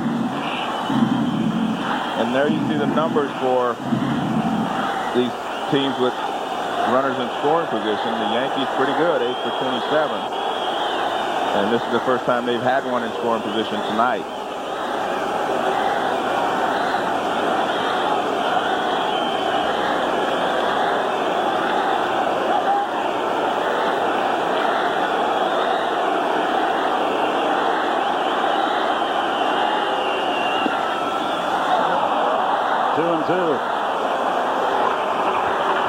That was right on the corner. And he's made 2 excellent pitches, 2-0, fastball knee high and away. And here's the 2-1 pitch, fastball right on the outside corner and away.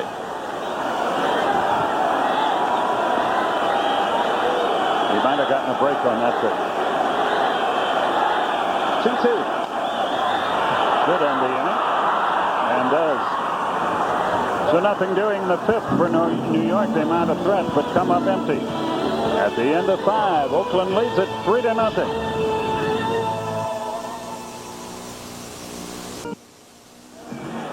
3-0 Oakland our score. Next Saturday at 2:30 Eastern, NBC Sports presents the 2000 Basketball Hall of Fame induction special. Tune in as 6 basketball legends are honored, including the man who led the Motor City to 2 NBA championships, Piston superstar Isaiah Thomas. Next Saturday, 2:30 Eastern, NBC. We go to the 6th inning here. Eric Chavez is the batter. And he fouled tips 1 at home plate. And Roger has retired the last 9 Oakland batters, and now this is the 10th hitter. He started 10 straight hitters off with a first pitch strike. And you see what he did the first 13 hitters. 3 hits, 4 bases on balls. Look at that, 9 batters, no bases on balls, and some K's. He looks like the Rocket now. And he's quickly ahead in the count, 0-2. Chavez is grounded to second. He's been called out on strikes.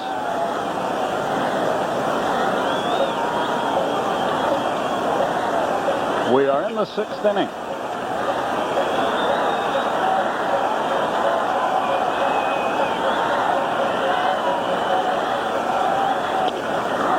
They sit up the middle. Well, that takes care of that. That consecutive hitters retired streak comes to a close. And Miguel Tejada, the batter. Well, he got that pitch up a little bit. It would look like a change-up away or a splitter, and it stayed up. Now watch, it stays up a little bit. It's actually a change-up. And Chavez is able to reach out and hit it back through the middle. Tejada has struck out swinging and flied to left. A little insurance couldn't hurt the Oakland chances here. I think if you're Art Howe, you're going to have to do something to try to jumpstart this offense. Little looper into right field. O'Neill comes over, can't get there. It's in the seats. He had no play. If you just sit and let this thing continue as it is and nothing happening with Oakland, you're just putting a lot of pressure on Barry Zito as the game progresses. You know, you get a man on, I think you need to try to do something to jumpstart these guys. They haven't scored since the first inning. Obviously, the Yankees haven't scored at all. But they have not done anything. Rogers throwing the ball well now. So do something to try to disrupt his rhythm. But that's not the way they play, and they've been very successful with what they are doing. So, you know, he may not change, but I think you have to do something to get your hitters back on track. Chavez still only 2 bases all year long. Ground ball past the third baseman into the corner. Runner will stop at third in all likelihood, second and third. And nobody out, and Oakland is sitting pretty right now. Well, that's a good way to jumpstart the offense. A double down the line into the corner. That ball was hit hard and it stayed down. It looks like a sinker down and in. Tejada gets the barrel of the bat out there. You see, we talked about how far Brocious was off the line last night. He's off the line, but that ball stayed down. It was bouncing, and then it kind of skidded past him. I think if it would have bounced properly, he could have maybe put a glove on it. And Tejada very happy that he's able to contribute. And here's the situation again. They're bringing the infield in with no one out. And that should make Ben Grieve happy, too. Yes. He bats with nobody out, and his team up 3.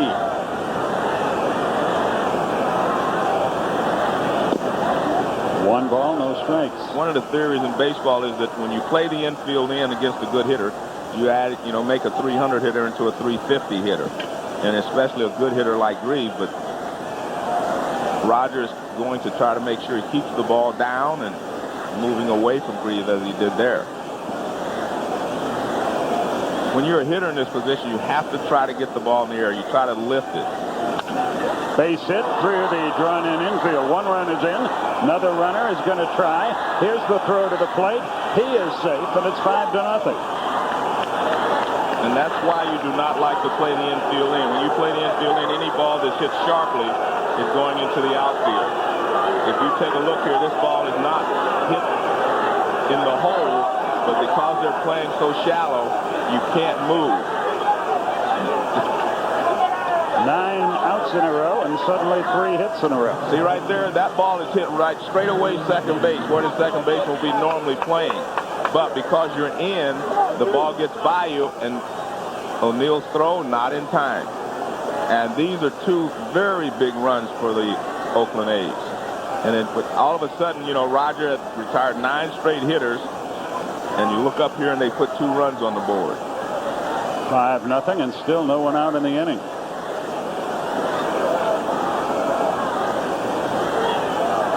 We talked about bringing the infield in. I just want to make sure I illustrate this. Now watch, this ball will be hit right. Well, bad draw, but it'll be hit right here. I mean, and that's right where he plays. See, if he's back, I mean, it's just a routine ground ball. So when you bring the infield in, that's the risk that you take, that a hard hit routine ground ball becomes a base hit.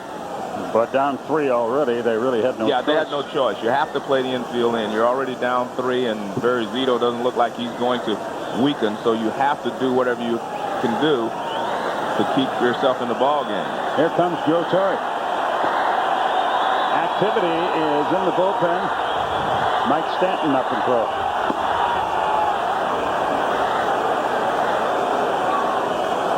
I knew this was going to be difficult for Joe because you never knew when Roger was going to run out of gas.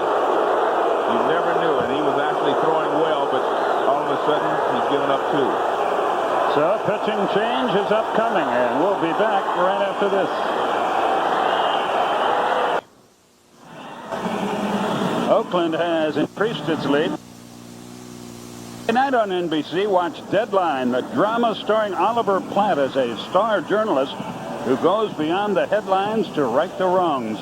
That's Deadline, Monday at 9, 8 Central here on NBC. Mike Stanton completes his warm-up tosses. Clemens 5+ innings, 6 hits, 5 runs to this point. The runner at first, of course, his responsibility. Walked 4, struck out 5, threw a home run ball. Well, Stanton and Nelson were going to have to be tested if they were going to go all the way anyway. So this is a good situation if you're Joe Torre. I mean, the best of a bad situation, if you want to look at it that way. At least he will get Stanton in, and he will probably try to make sure Jeff Nelson, gets some innings in as well before this ball game is over. Runner at first and no one out. It's 5-0. Oakland is out hit New York 6-4.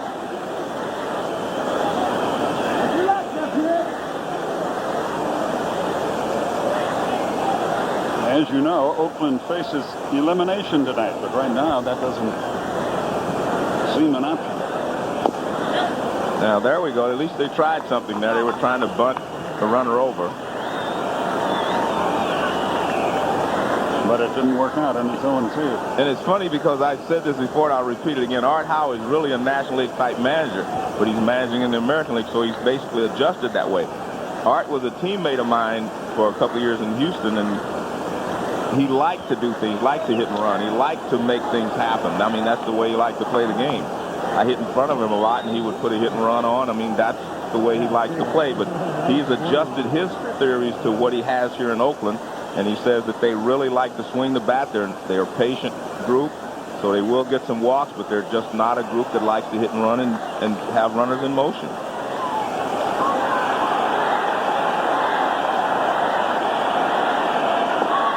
Low and outside. 1-2.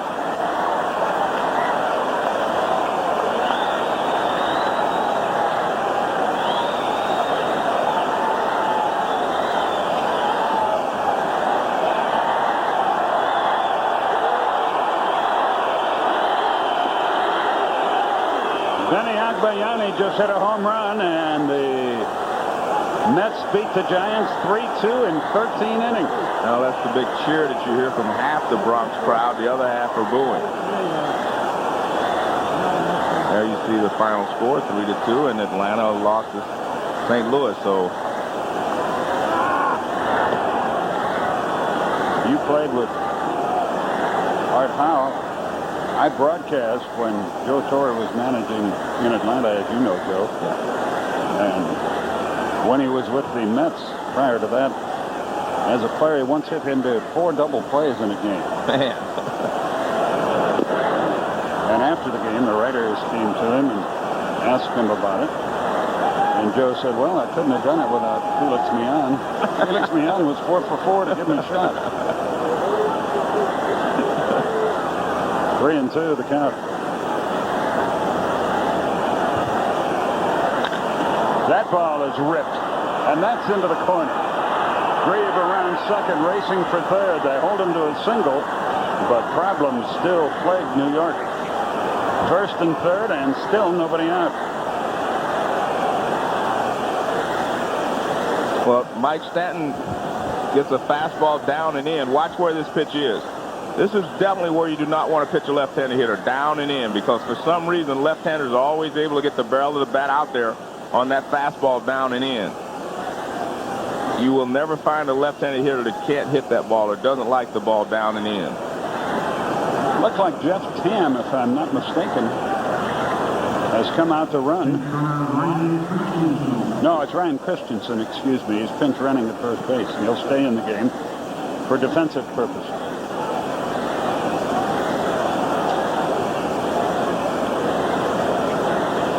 Still no one out here.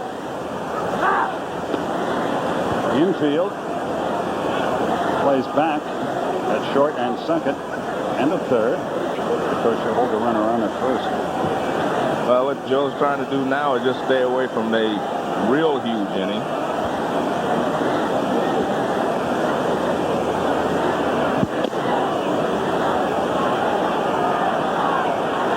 One ball, no strikes. Further action is going to begin in the New York bullpen.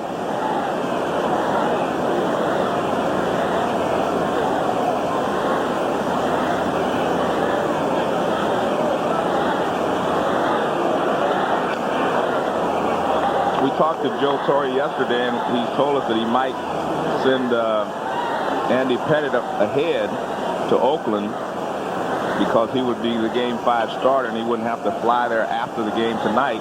But he's also wondering, as you look at Doc Gooden in the bullpen, that if he flew there and the Yankees were able to win tonight, then he'd have to turn around and fly right back. I don't know how that ever worked out. Yeah, well, he did send him. To short. Run scores. Force play. So Hernandez drives in a run with an infield out. It's 6-0. Christensen is retired on the force at second. In the top of the order. And Terrence Long comes to the plate. Runner at first, 1 out.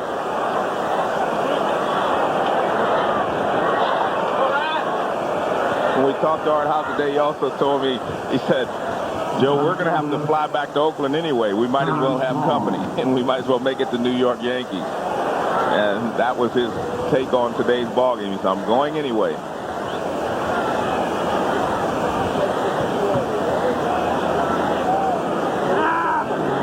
Throw to first, runner back. 6-0 now.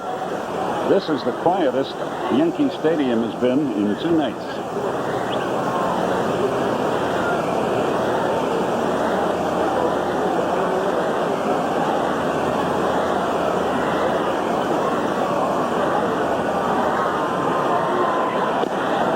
Right through that. It's 0-1. Well, Barry Zito has to be happy that he has 6 runs to work with now, but my feeling is he was confident with 3. I think he'd have been confident if it was still a shutout. Right. He has pitched a heck of a game.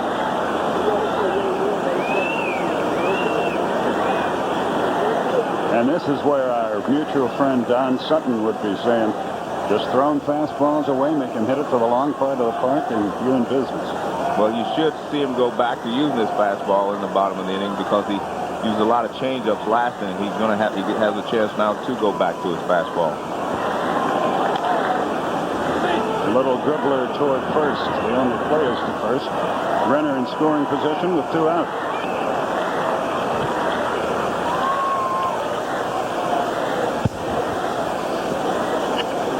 Well, I don't know.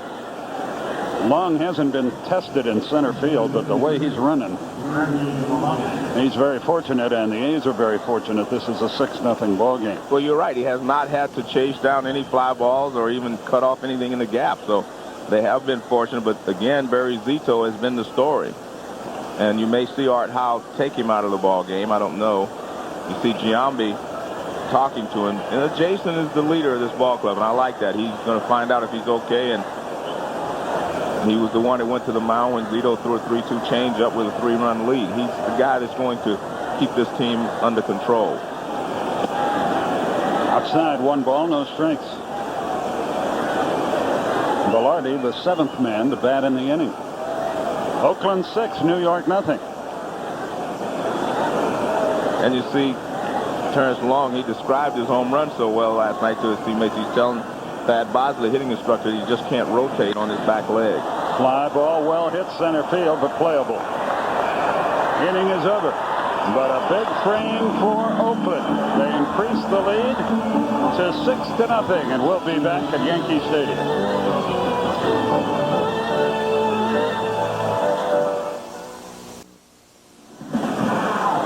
It's 6-0 Oakland. Let's switch down to the field and Jim Gray. Jim. All right, thanks, Skip. Well, Joe, and you had mentioned how Andy Pettit has gone forward to Oakland, and we checked with the Oakland A's, and the manager, Art Howe, sent Gil Heredia there this morning, so he should be watching the game on television tonight. So the Oakland big right-hander, he's back in Oakland as well. Skip? Okay, Jim, thanks very much. Maybe they flew out together on the same nice flight, on the same plane. Paul O'Neill leads it off. And this is very important. As you see, Ryan Christensen takes over in right field for Giambi. This inning is very important for Barry Zito, as it was the first inning. He needs to go out, throw strikes, keep this thing under control. Especially this inning. You build up your lead and get them 1, 2, 3. It's really devastating to the opposition. Yeah, you cannot relax here. Even though you have a 6-run lead now, you have to pitch the same way you pitched the first 5 innings.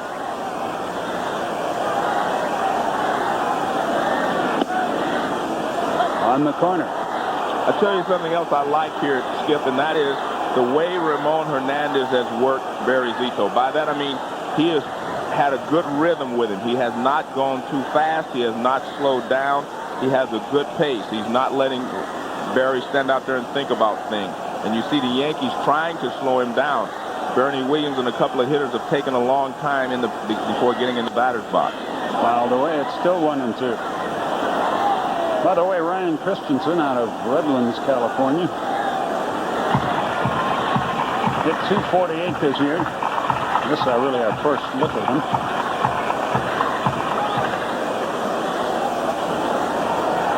A ball and 2 strikes. Nobody on, nobody out. Look out. That was a curveball that did not bite. 2-2.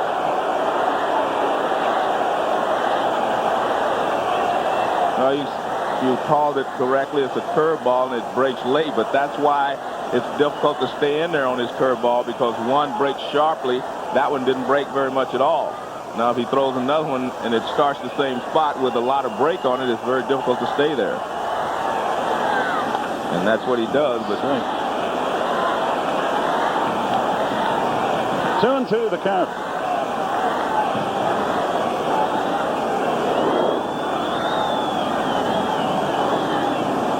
This is the last playoff game being contested tonight. This afternoon, St. Louis eliminated Atlanta. The Mets just took a 3-2 lead over the Giants.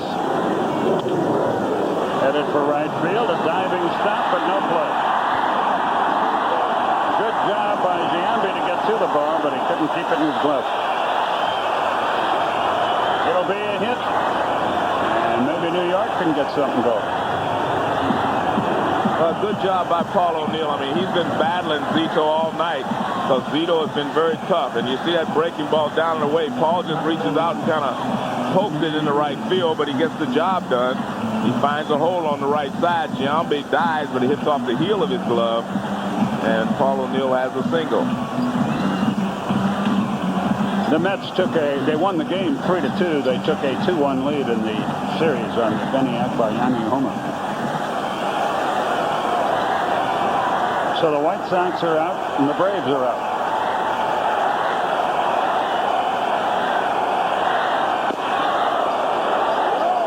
Up and in to Bernie Williams. 1 ball, no strikes.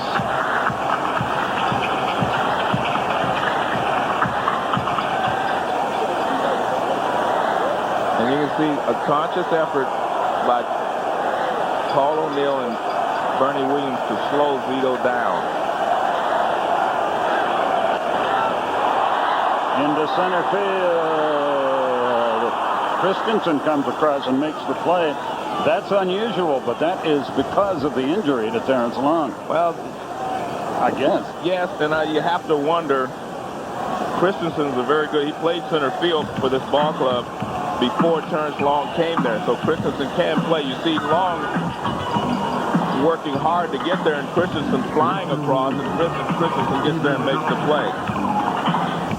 Normally, it's the center fielder who takes whatever he can get. And you see Long saying, nice job. Runner at first with 1 out, and David Justice, the batter. He has singled and struck out. Fouled it back, 0-1. Well, you have to wonder how long Art will leave Terrence Long out there if he is hobbling like that. Because right now, what you need is defense for the rest of this ball game. You already have enough runs.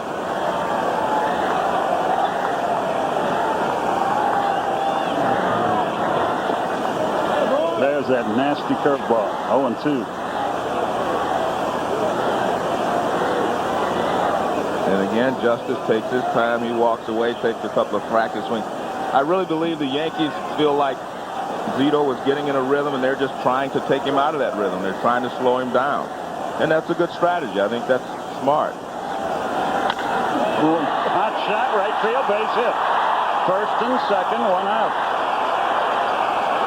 So all of a sudden, Zito runs into some trouble. That may be the first ball that's just been smoked, and that was smoked by David Justice. I mean, this is a solid smash to right field. The tries to get over in front of it, but you see dives and the ball bounces over his glove. He didn't really have much chance of coming up with that. That ball was hit like a shot. Glenn Allen Hild is the batter. And Rick Peterson is on his way out. He says timeout. And they are going to get some action in the A's bullpen.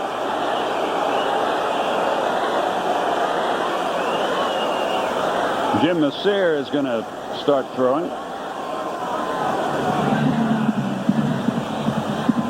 Glenn Allen Hild the batter.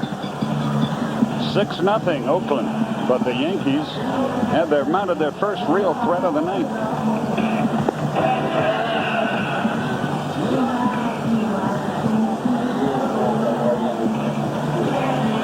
He's talking more to the catcher than he is to the pitcher.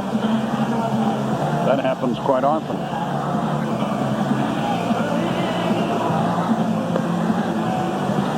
Well, this also shows you how important the 3 runs the A's put up in the top of this inning were. They were very important. Yeah, this place would be up for grabs if it was still a 3-0 game. Because they would also have the tying run at the plate. Hill has struck out and popped out, but boy, be careful. He's a good, solid hitter. Let up a beauty, 0-1. 6-7-0 for Oakland. 0-6-0 now for New York.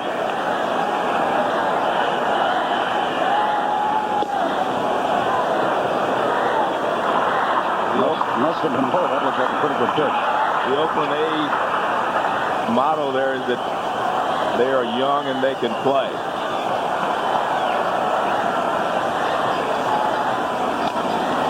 Fly ball into right field.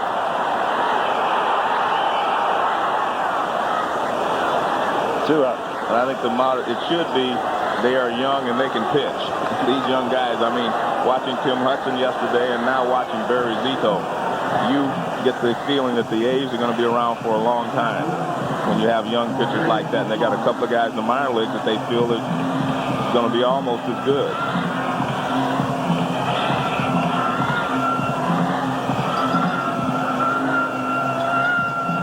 It's really good for these guys to get to the playoffs, because to the eastern part of the country where most of the population is, you don't know anything about this Oakland team. Well, Seattle for them, huh? And because of the time difference. A lot of times the scores come in so late you do not know exactly what the teams on the West Coast did that particular night. 0-1 the count. But it's, I mean, he has so many weapons out there. I mean, he can get you out with a fastball, and he's gotten in a little trouble here. He's gone to 2 curveball first pitch strikes. Line left field, base hit. A run will score. Runner racing for third is safe. What a break that is. If he gets thrown out at third base in this spot, it would have been devastating to New York. But David got in there and just barely. Well, it's a high changeup. One of the rare mistakes that he has made. High changeup, and Posada rips it into the corner. Grieve over, cuts it off. Now he makes a strong throw right on target. And David Justice is very lucky that he got the call here. Very close play. He's even luckier, I think, than you thought he was. There's an old saying in baseball, you don't make the first or third out at third. And the Yankees very nearly did. And here comes Art Howe. And he's going to his bullpen. And we'll be back right after this.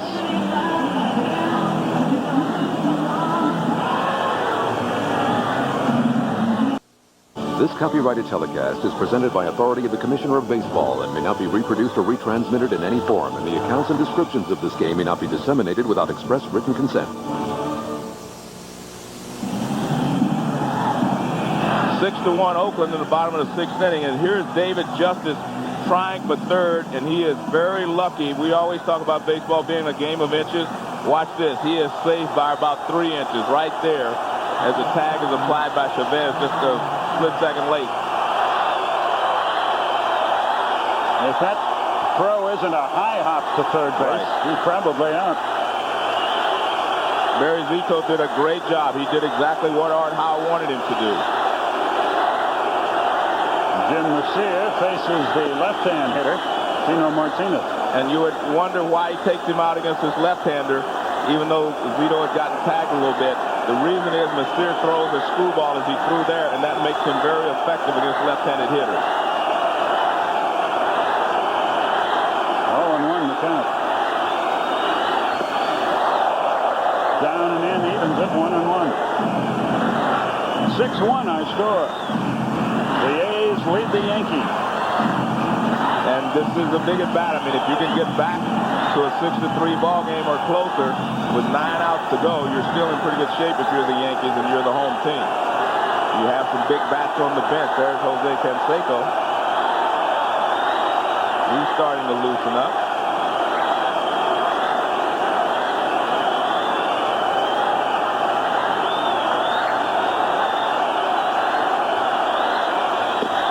Outside with a Scrooge. 2-1. Zito went 5 2/3, 7 hits, 1 run to this point. The runners aboard are his responsibility. 2 walks, 5 strikeouts. And I'm watching Terrence Long in center field, and he is not very comfortable out there. I just wonder. Should be out of the inning. A high pop. That's that. And it's 6-1. And we'll return to Yankee Stadium after this word from your local NBC station.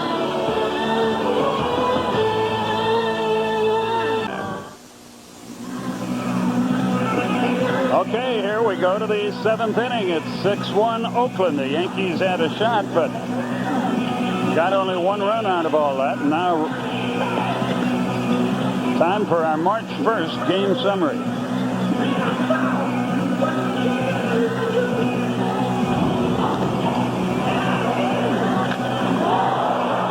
There's the home run in the first inning, the blast off the bat of Olmedo Signs.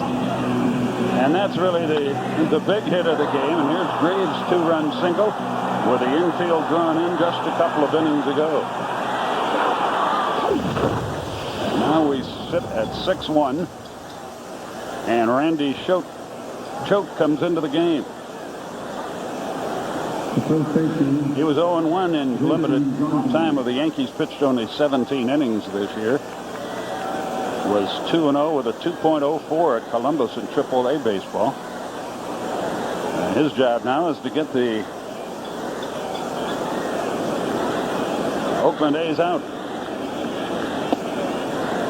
And he deals a strike. And he drops down a little bit on the left-handers. That causes you a little problem because you're used to looking for the ball up around the shoulder, and then he drops down. You may not pick it up as quickly.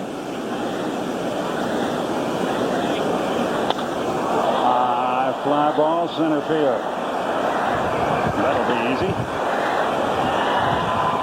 1 away.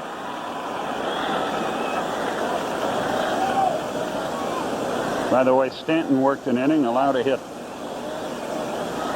for New York.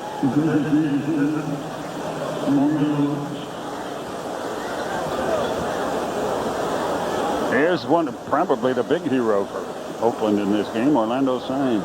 Well, the fact that he hit the home run in the first inning, he is the hero because he gave Barry Zito something to work with. He gave him some margin for error. He gave him time to relax out there on the mound. He went out there with a 3-run lead right away. I'm not sure that he really needed that, but it always helps to have that in your pocket when you walk out to the mound. And Barry Zito did a great job of holding the Yankees through 5 2/3 innings. It's getting late for the Yankees. We're in the 7th.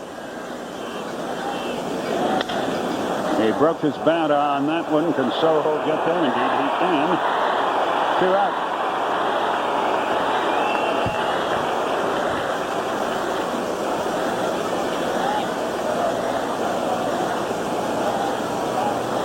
Eric Chavez will be the batter.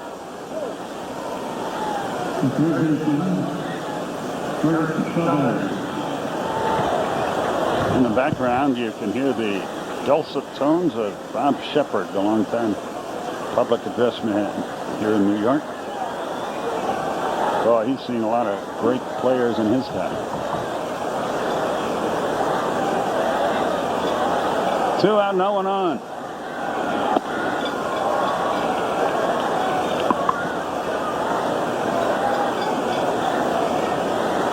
The hits are even at 7, but where it counts, Oakland leads 6-1.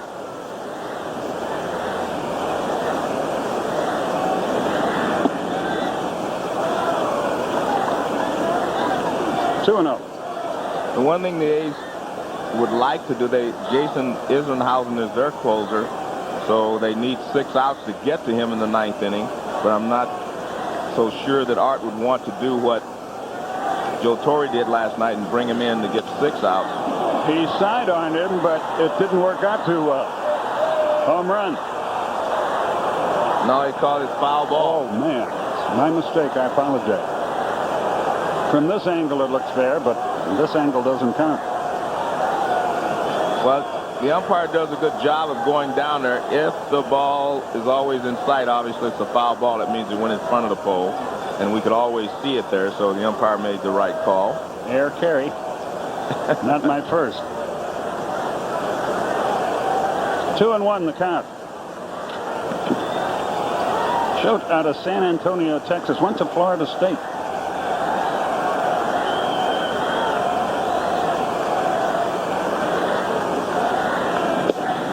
Good fastball right there. I mean, when you drop down and the ball tails back against the left-handed hitter, that's a tough pitch to handle. 2 balls, 2 strikes.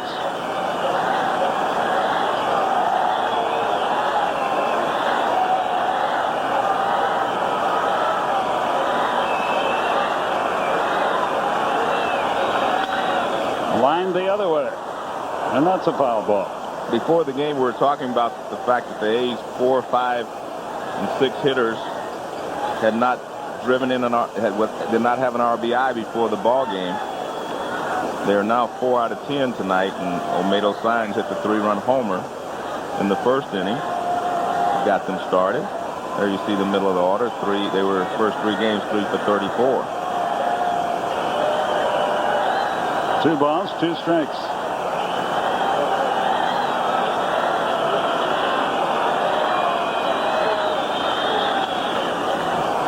Out of play. Boy, he comes at you to a bunch of different angles, doesn't he? And that's what makes it difficult if you're a left-handed hitter, because you're used to picking up the ball from a certain spot, and he changes that spot. It's very tough to pitch it up as quickly as you'd like.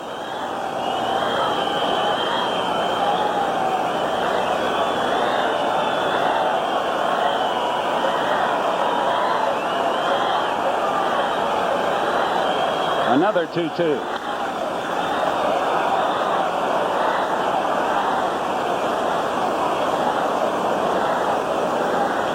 (6-1) our score. Oakland has the lead.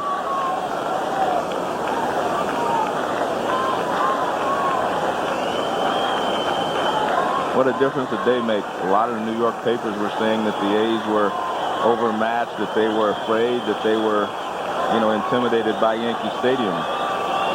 The A's said they were not. And they said they would not be intimidated by the fact that this was their this was a do-or-die game for them. Ground ball, good play. Hitting over. 1, 2, 3, nothing doing. We'll be back right after this.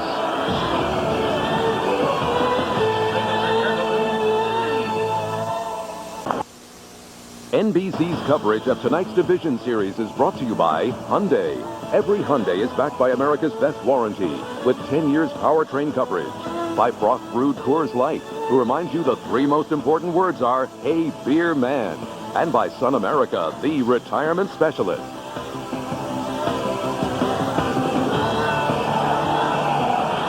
Scott Brocious will lead off the Yankee half of the 7th inning. The Yanks trail by 5. Jim Nasir in relief of Barry Zito. And he made a great pitch to Tino Martinez to get out of a jam in the 6th inning. 2-0. That's the last thing Art Howe wants. A base on balls now. He's come so far. They've led since the first. And a pretty good lead. A 3-run homer by Signs in the first inning. It's now 6-1. 2 balls, 1 strike.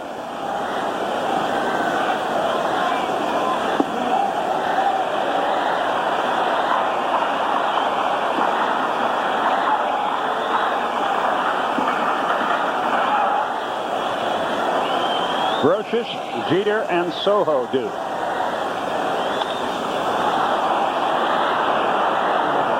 Pitch has popped up. 1 out. Tomorrow night on NBC, from the producers of David Letterman, the show that the critics are raving about, Ed. Watch the series premiere of Ed. Sunday at 8, 7 Central, right here on NBC.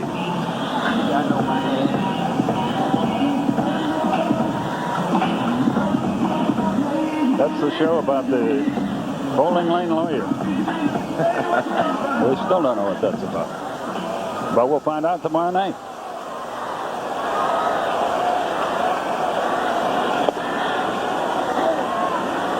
Jeter has had a good night. 2 hits and a walk. The Yankees have 7 base hits in this ball game, but they were scattered by Zito. Mike Winters with a little hesitation before he called that strike. Ground ball to the right side. They still got a shot at it. Nice play. 2 out. It goes 4-1. They make some great plays. That's what I tell you earlier. They'll make that was a very difficult play because Velarde was screened off by Jason Giambi, and looks like Messier's limping. Well, he sure is. They don't need that. Well, he actually was limping when he went to the mound. I was watching him when he went out to the mound to warm up. He didn't do it running to first base there. He was limping before. That just exaggerated the situation.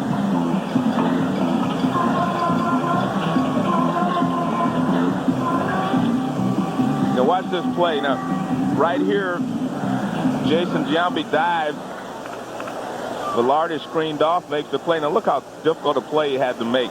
He had to hit Messier on the move and time it perfectly, and he makes a great play. He's running away from the play. Now watch, he has a throw behind him. Look at that. That is a great play there by Velarde. And they're going to go to their bullpen. Messier is not going to be able to continue here. So we'll take a break and then be back to talk all this over with you. We'll be back right after this.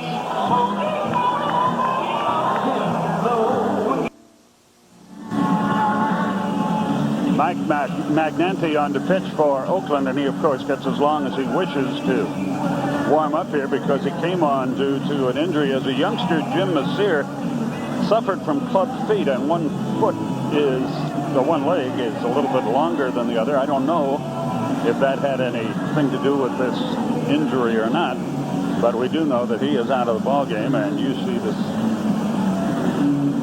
numbers on Magnanti as he completes his warm-up tosses. The situation, 2 out and no one on in the 7th, and the line on Messier, 1 inning, all zeros. We talked about the A's being able to make great plays, but not being a great defense. We just saw a great play by Randy Velarde. But this play they made here the last trip into New York was the greatest double play I've ever seen. Now watch this. Paul O'Neill hits the ball. A blind throw and a turn by Velarde. I mean, that's the best double play that I've ever seen. Look at that. Without looking, he throws to second base. Tejada does. Velarde comes across the bag perfectly and makes the throw to first base. You can't do it any better than that. No, you can't. That was terrific. And we said they make a lot of great plays. And down the stretch, Velarde made some great plays to help them win ball games the last weekend in Oakland. And so did Tejada. They're very good.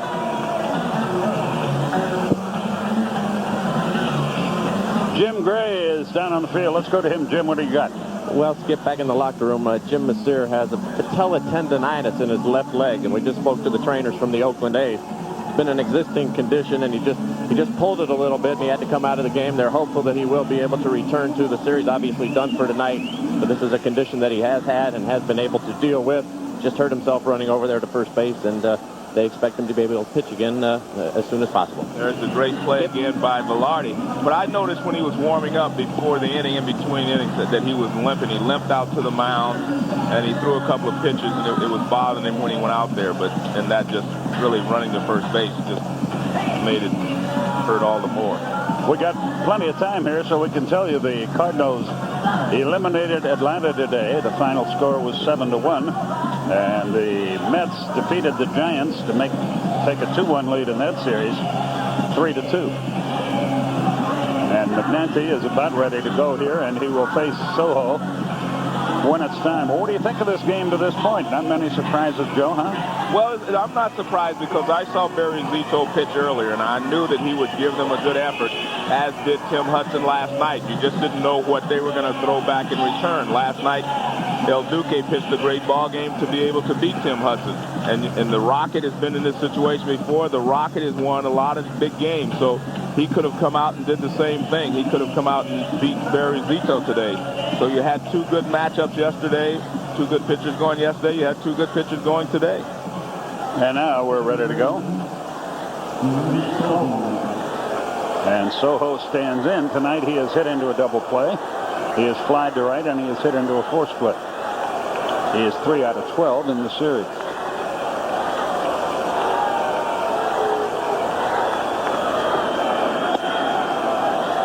One ball, no strikes. If this score holds up and the A's are able to take the Yankees on that trip with them back to the Bay Area, tomorrow's game will be very interesting. High pop right side. Will it stay in play? No. It evens the count at a ball and a strike.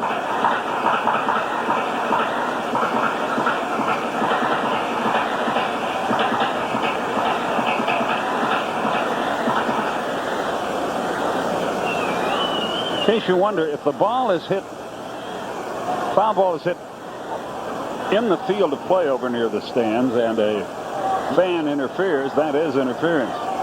But if you go into the stands after a ball and you're interfered with, that's just tough luck. Well, if you go in the stands, they can mug you. Yeah, they can do whatever they want. 2 balls, 1 strike. 2 out, no one on.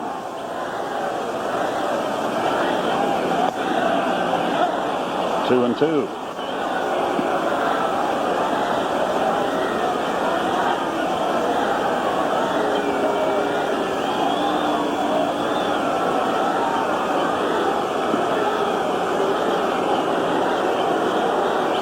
The lefty looks in. Boy, McNanty jumped around all over the place.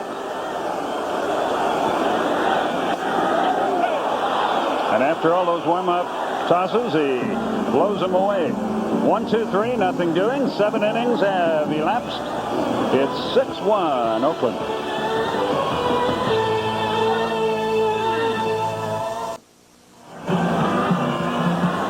We go to the 8th inning. Miguel Tejada will lead it off. 6-1 Oakland. Joe Morgan, Skip Carey with you from Yankee Stadium. I don't care how many times I come to this place, it's a thrill to be here. Anybody who loves baseball has to see a game right here. Upstairs, 1 ball, no strikes. I remember the first time I came to Yankee Stadium, Skip, I came to the ballpark like at 2 in the afternoon and went out to the monuments. I bet. Yeah. Headed straight out to see what the monuments were about and what they looked like. I'd only seen them on television. The first time I came here was with my dad, and I saw a prize fight. I don't remember who was fighting, but being at the ballpark was enough. Yeah, those are the monuments in left center field. We saw Roger Clemens, who always pats Babe Ruth's monument for good luck before he comes in from the bullpen.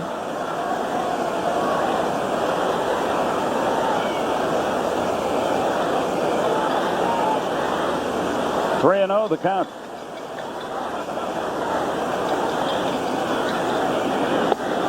That's right in there, 3-1. If you're Art Howe now, you have to start thinking about how you want to finish this game. And with your bullpen, you have to think, do I want to use Jason Isringhausen at all tonight? Or do I want to try to save him? That's out of play. Go ahead. And hope the other relievers can finish this ball game up. So I will have him fresh for the game tomorrow night, so that he would be in a position to use Isringhausen as Joe Torre used Rivera last night, and that's for 2 innings, or maybe even more, because it would be the 5th game. So that's the decision that Art Howe has to make. He may have to say, well, I have to get to the 5th game first, so I may want to use Isringhausen as I normally do, and that's to finish the 9th inning. So those are the decisions that he'll have to make, and that's why the managers get paid the big bucks. They have to make those decisions. But Joe Torres told us that he would use Rivera tonight if he needed to. If there was a situation where he could get a save or save the ball game, he could use him for 3 outs probably in his normal rotation. There's Doc Gooden throwing.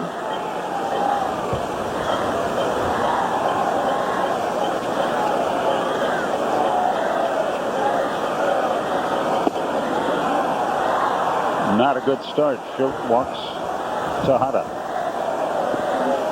Tuesday night at 8 o'clock Eastern, NBC presents Game 1 of the American League Championship Series. A win tonight for the Yankees would send them to their 4th ALCS in 5 years. If the A's come back and win this series, they would be in their first ALCS since 1992. Whoever wins this series will host Game 1 of the ALCS Tuesday night at 8 Eastern. Right here on NBC, and Joe will be joined by Bob Costas for that. And a lot of people may wonder, well, Seattle had a better winning percentage, a better record than the Yankees, but because they were declared the wild card in the Western Division, they cannot have the home field advantage. So because the Yankees won their division, they get the home field over Seattle, although Seattle had a better record. Ben Grieve has had a good night, 2 hits. A run scored and 2 RBIs. Both of these managers are in a very difficult position right now. You have to think about tomorrow, but you're still in today. You're still managing this ball game for today, but you have to think about tomorrow because there's such a short turnaround.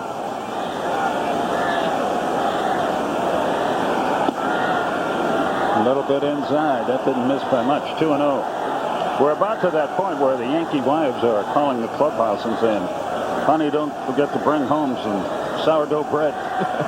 Well, they're down to they have 6 outs left, and at this point they're 5 runs down, and obviously they hope that they can keep it at that deficit. Foul ball.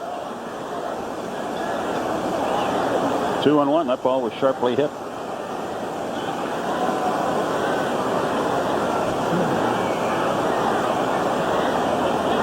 Got to sleep in a hurry tonight if this lead holds up for Oakland, right, Joe? Well, you better be able to sleep on the airplane because everyone's leaving tonight headed back if this score holds up. I'm sure the Yankees are sitting there and say, we have 6 outs left. We've done this before. We've come from behind before, and that's what we're going to have to do tonight. A foul the other way evens it at 2-2. And we all know baseball is a very strange game. I mean, you can start the snowball rolling in your direction and the other team can't stop it. And the Yankees have scored more than 5 runs this season in the last 2 innings. So they're never out of the ball game because they have some good hitters on their ball club. There goes the runner. Ball 3. He's in there.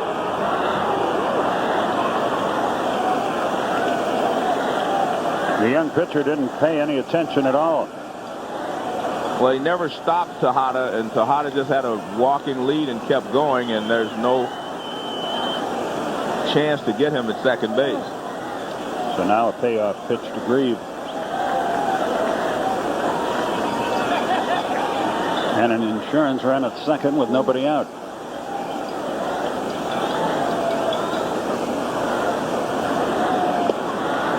Good pitch.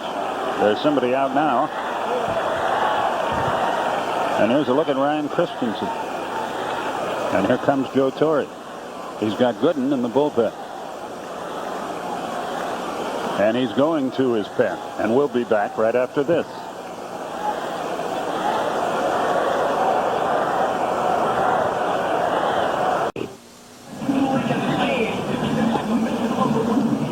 Dwight Gooden completes his warm-up tosses here, and he'll face Ryan Christensen with a runner at first and one out. And I think this is more than just to get the righty-righty matchup for the Yankees. I think this is to let Doc Gooden get his feet wet, because tomorrow everybody's going to be available if they play a Game 5. And I think Joe Torre is just trying to make sure, because Dwight has not pitched in the series. He's trying to get him some time in the series. Boy, what a pitcher he was in his youth. Yes, he was. Great pitcher across town for the New York Mets.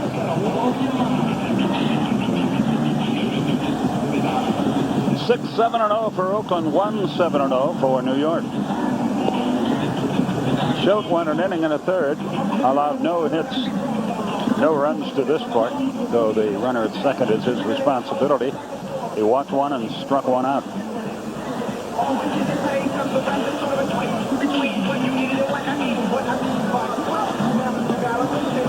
And we're about ready to go. Christensen will stand in there.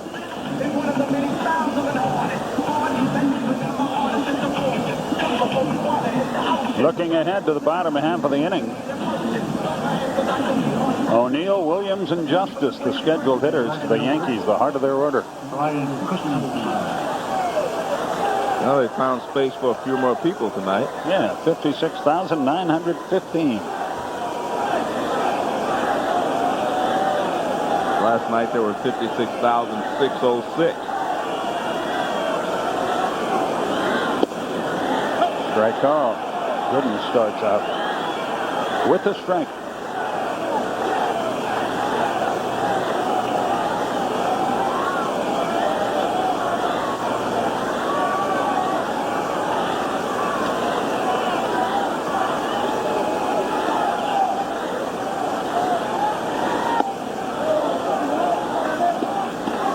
One and one the count.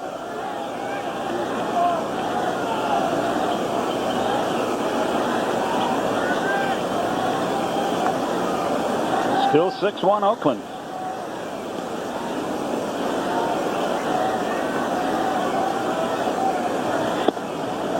Many of the fans have headed for home here, Joe. That's surprising to me. Well, a little surprising as well, but I mean, a lot of them have headed home. Doc Gooden really pitched well for the Yankees this year, in that, especially when he was in long relief. He had to start a few times, and he did not do as well as a starter, but he pitched well in relief. I figured out where many of those people are going. They have tickets for Saturday Night Live.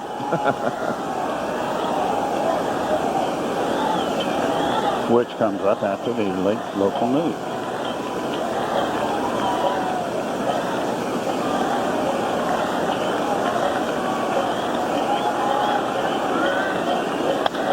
Line drive, right field base hit. Runner around third. He will score, and that will make it 7-1.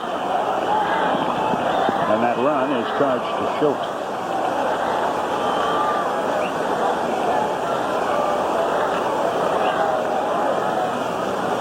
And the Yankees are singing the blues. They're singing, all my bags are packed, I'm ready to go, but they're not happy about it. No, they're not happy. This is a slider from Doc, but it stays up, and good job of hitting by Christensen. He just goes the other way with it. He gets a base hit, and he drives in the 7th run of the ball game. See Art Howe, he'll take all that he can get tonight. Ramon Hernandez is the batter.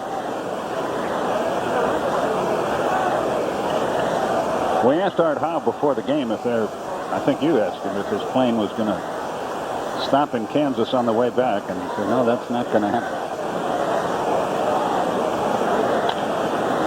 Coming to New York, they didn't even get to work out because the flight, had to go to Kansas to refuel, and then the weather delayed, so forth and so on. They didn't get in till really late, and they didn't get a chance to work out before this series started. But I think that was a blessing because they didn't have to deal with all the media and everything that goes along with it. And Art Howe said he had talked to him before the game about think before you make statements here in New York, because it can be blown out of, can be blown up and made into a bulletin board material. Well, there are so many media outlets with all the radio stations, television stations, newspapers more than any place else in the country. And everybody's looking for a scoop. And I tell you another thing that's telling to me about the A's tonight as we look at their bench. You don't see a lot of jumping up and down, a lot of excitement. They expected to win this ball game. And I think that's important going into Game 5. I mean, they expected to win. You don't see them all celebrating even on base hits or anything. They realize that they have one more game to go if they're able to hold on to this lead. And they expected to win coming into this ball game tonight. A ball and 2 strikes.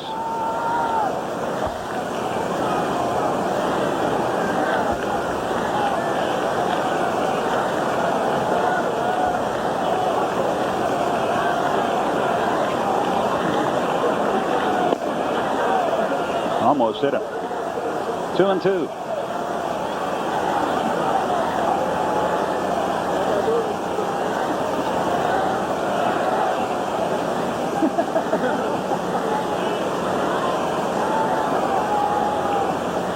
Runner at first, 1 out, a run in.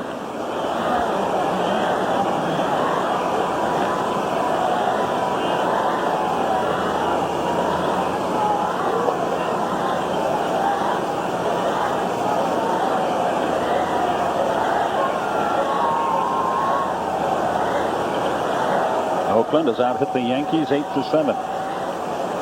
Things have really slowed down here. Look out. That got it. Got him in the left hand or arm. And the trainer comes out to take a look at Ramon Hernandez. And Skip, while we have a little break here, I want to send my condolences to the Enos Cabell family. Enos Sr. passed away, and he was a real big baseball fan. And Enos Cabell, one of my teammates. Sure. I want to send our condolences to his family. And I join you on that.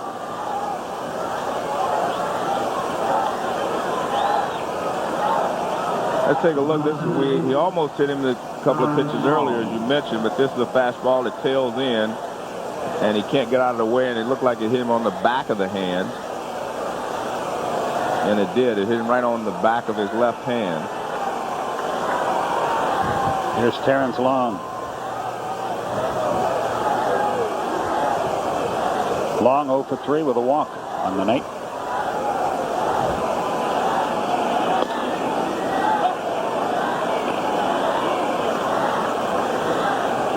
Tell you what, with all the fancy medical equipment that these big league ball clubs have now, Long will have something to help his leg. They have those stems that they help stimulate the flow of blood through the area where you're hurting. They'll have it on the plane all night long going back. 1-1. And they have the ice machines for injuries like Hernandez has received, keep it from swelling.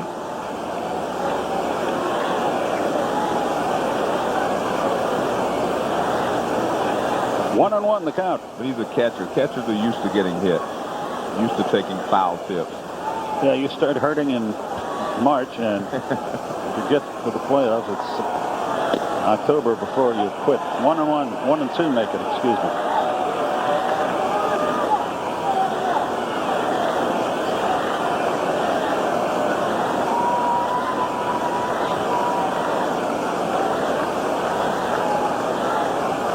Posada out to give the sign. The runners lead.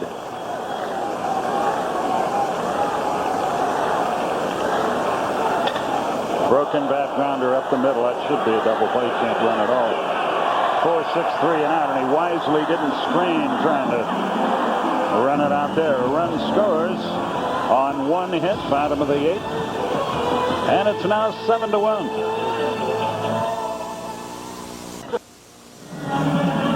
Okay, here's the deal. If this game stays the way it is and Oakland comes out the winner, you see what's going to happen tomorrow. San Francisco at the Mets here at 4 o'clock Eastern time. And the Yankees will be at Oakland at 7:30. Is that Pacific time? Eastern. 7:30 Eastern time. Yeah. Eastern time. So that's 4:30 out there. Bo Porter is now in right field. Christensen moves to left.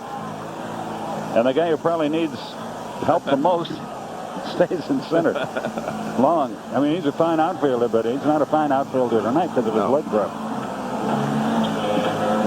O'Neill leads off. The fact that it's a 4:30 game local time in Oakland tomorrow, that's really a short turnaround because they're not going to be able to get there until probably, let's see, if they leave 1 o'clock, that means it's 10 o'clock. They won't get there till 4 or 5 in the morning. Ooh.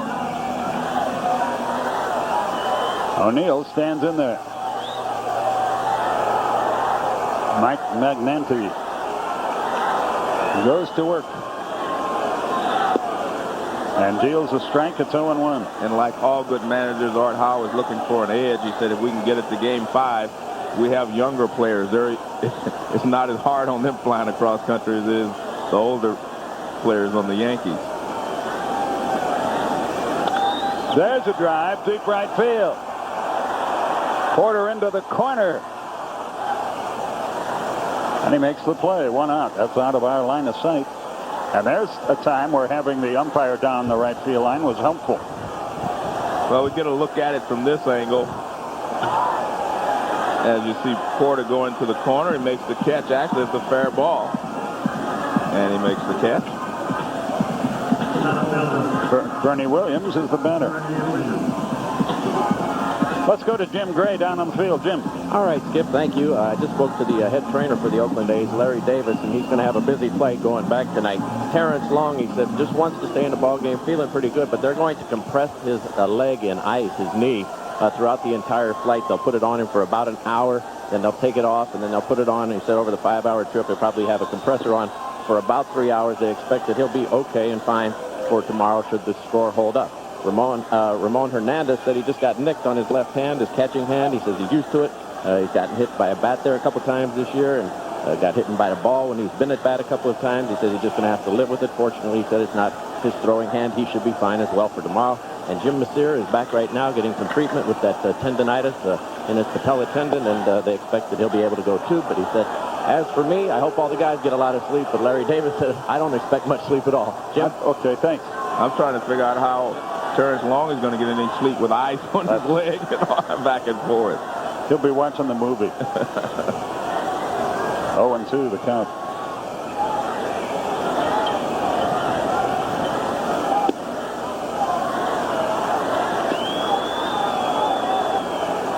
(7-1) Oakland, our score.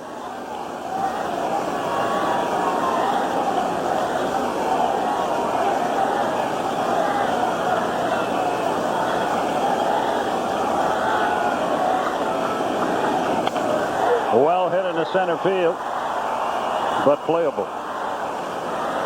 2 out. He really hasn't been challenged tonight at all. That's actually, I think, the first fly ball that he has caught. Yeah, that ball game. That's right. Somebody took one away from him. Yeah. Christensen took one away from him earlier.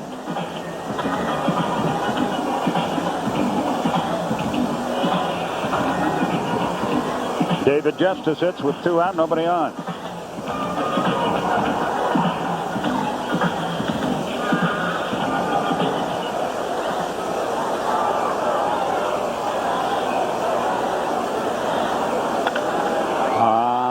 Lazy fly. And that's that. 1, 2, 3, nothing doing in the 8th. We go to the 9th. Oakland is breezing. It's 7-1. By Valvoline Max Life, the first motor oil formulated for higher mileage engines. By Nextel, how business gets done. Call 1-800-NEXTEL-9. By Bristol-Myers Squibb, makers of Provocol. And by the new Visa Smart Card with chip technology. Visa, it's everywhere you want to be. Count Count is 1 ball, no strikes on Randy Velarde as we mosey on to the 9th inning.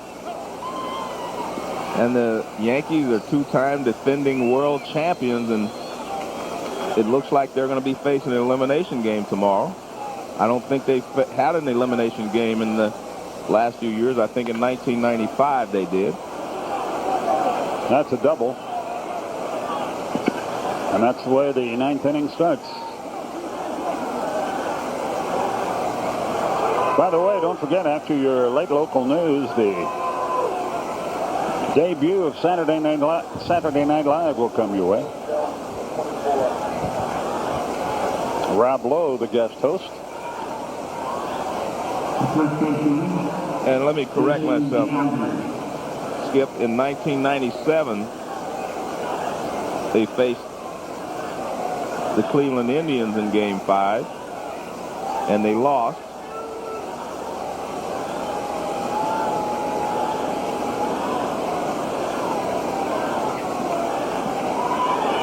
I think I'm going to have to correct myself again. I don't think that's correct either. Jason Giambi is 0 for 2 with a couple of walks. He has scored a run.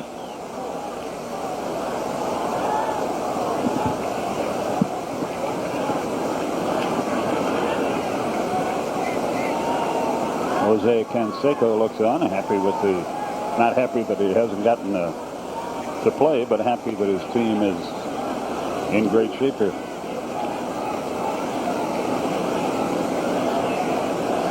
Tell you what, those Game 5s or Game 7s, those are the ones it's all about.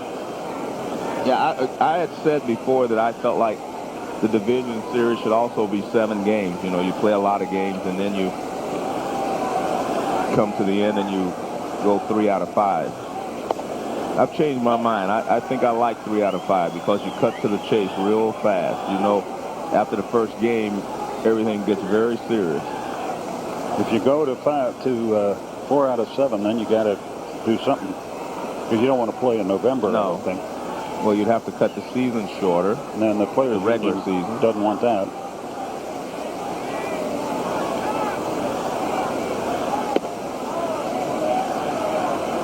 Three balls and a strike. It was 1997, as I said, that the Yankees played the Cleveland Indians in a Game 5. Andy Pettitte pitched against Jarrett Wright. And the Indians beat the Yankees 4-3 with Wright outdueling Andy Pettitte that night. So that was 1997. They did have a Game 5, and the fact that they're the 2-time defending world champions will be a little rough tomorrow. And I think it's going to be difficult because you're on the road, for one thing, and the fact that this is such a short turnaround. And don't forget it, if the weather's good in Oakland, and it probably will be, tough to play the outfield for both sides in that bright sun that time of day. Well, you're right. I think the pitchers will definitely have an advantage the first few innings of that ball game. 3-2 the count here. Runner at second, no one out.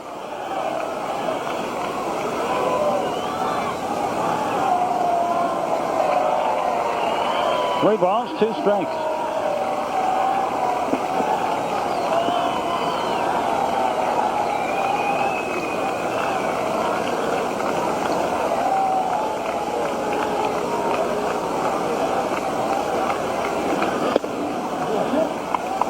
So 2 are on with no one out.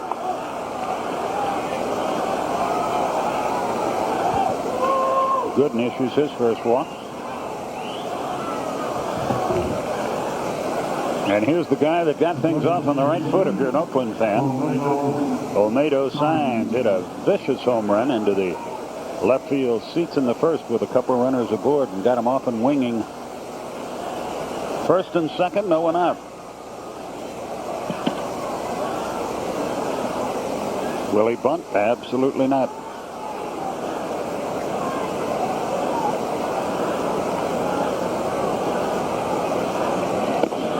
One ball, no strikes.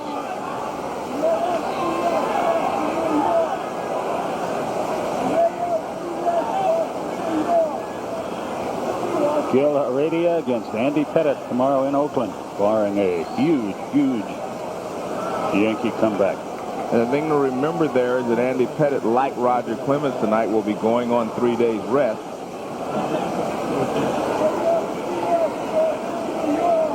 But that will be a game. Our old friend Dave Bristol, who used to manage in the National League, used to tell Peter Holstaff will pitch that game. Well, Gil Heredia will have had his complete rest, so he will be ready as far as the A's are concerned. Denny Nagle will be ready early for New York. He hasn't pitched. And you also have David Cone in the Yankee bullpen. So you're right. If either team runs into any trouble early, they have to make a change right away. You can't afford to wait and fall behind either team in Game 5. A ball and 2 strikes the count.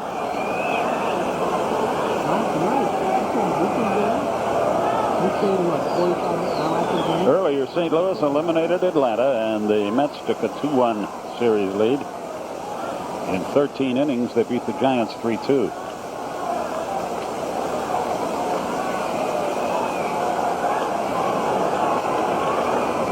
One and 2 the count. There's no one out.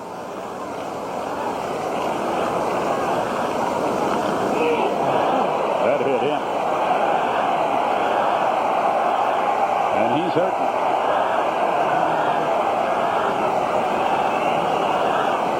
The trainer and Art Howe, they're in a hurry.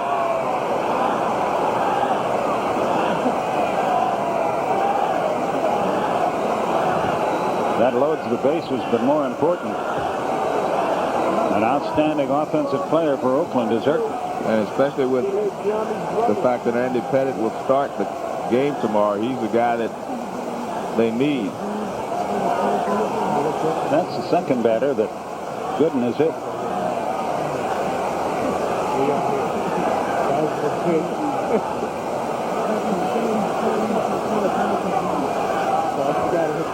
He's coming out. Well, it sounded like it got him pretty good. Like it hit him solidly on his right arm. Now they're going to go up and put some ice on it right on his arm right away, try to keep it from swelling. You see him pointing to the spot. It's above the right wrist. But he's basically saying he thinks he's okay. He's shaking hands with it anyway. Hyatt is the pinch runner at first base. So the bases are full as Adam Hyatt checks into the game. There's still no one out, and here's Eric Chavez. Infield has to come in. 1 ball, no strikes, and Gooden is struggling here big time. Yes, he is. He's hit 2 batters. He's walked a couple of hitters, and he doesn't seem like he's sharp at all tonight.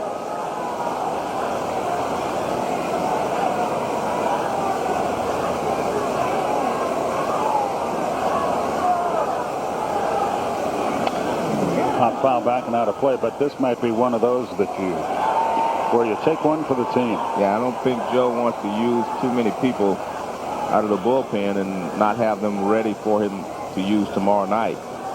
What's the difference if you get beat 7-1 or 15-1? It's the theory. Now David Cohn's going to get up. So my idea on that strategy, not so hot either.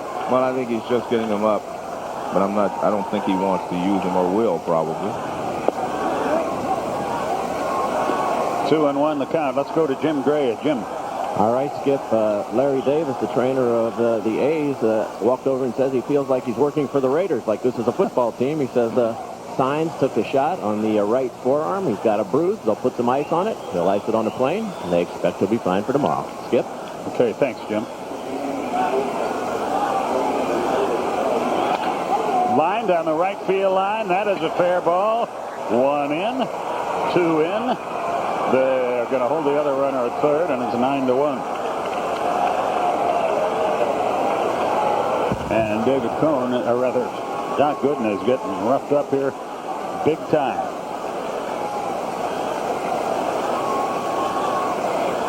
A 2-run double. Well, Chavez takes this fastball in. Well, a little slider actually. Takes it and just rips it down the right field line into the corner. And by the time Paul O'Neill gets it back in, 2 runs have scored, and the A's have an 8-run lead here in the 8th inning.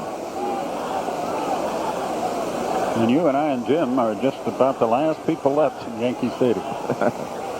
They're clearing out quickly, that's for sure.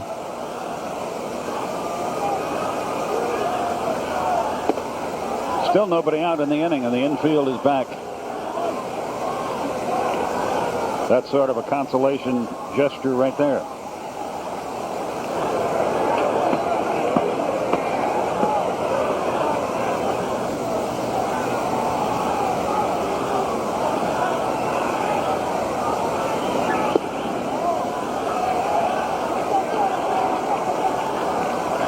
Well, I've just checked with NBC headquarters, and if you promise to patronize our sponsors, you have our official permission to walk the dog and come back for Saturday Night Live after your late local news.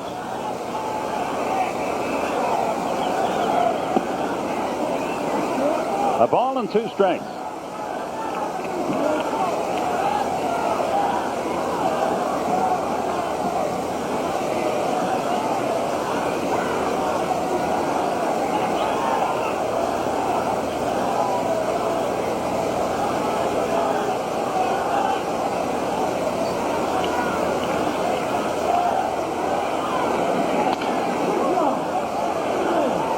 Another run scores. It's 10-1, but we finally get him out here.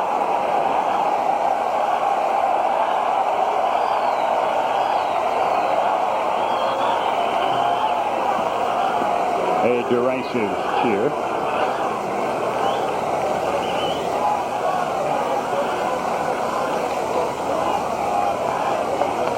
Ten to 1 the score.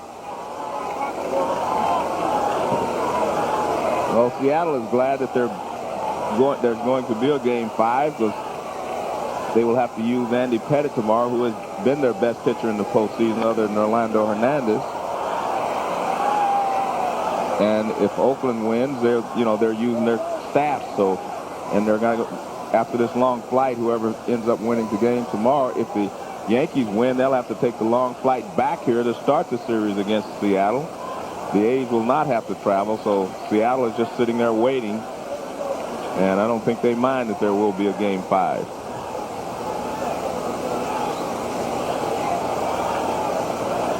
Bo Porter is the batter. A little dribbler will score another run. And it's an infield hit.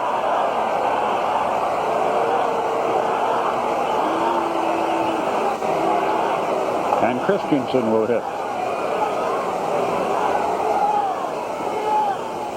This is getting pretty ugly. It's 11-1.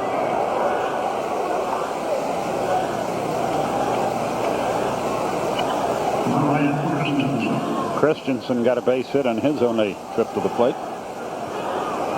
11-0 for Oakland, 1-7-0 for the Yankees.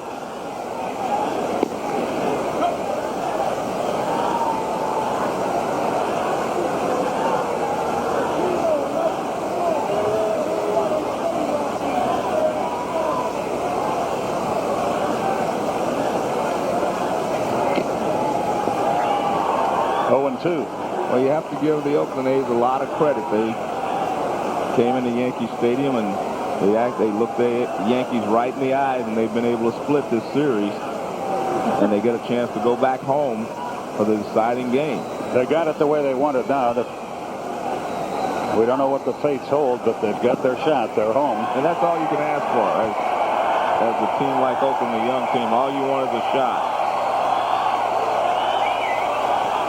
2 out. And Ramon Hernandez, the batter. And we talked about this at the beginning of the series, the fact that they lost the home field advantage by losing so many games down the stretch in September, meaning the Yankees, after they clinched their division. And I really felt that this would hurt them, and I feel that it hurt the Atlanta Braves the same way. They lost the home field advantage, and the teams have taken advantage of it so far.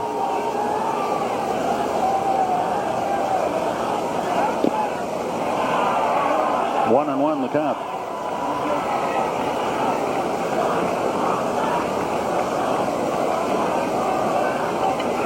And remember, in the 5-game series, I really believe the home field advantage is far more important than a 7-game series. Because at least in a 7-game series, you have the middle 3 games at your place.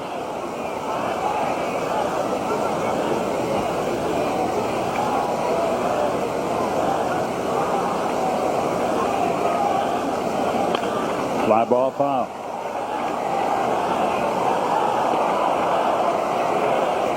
Two and two the count. It's 11-1 Oakland. Quite a contrast from the 56,915 that was here at the start of this ball game.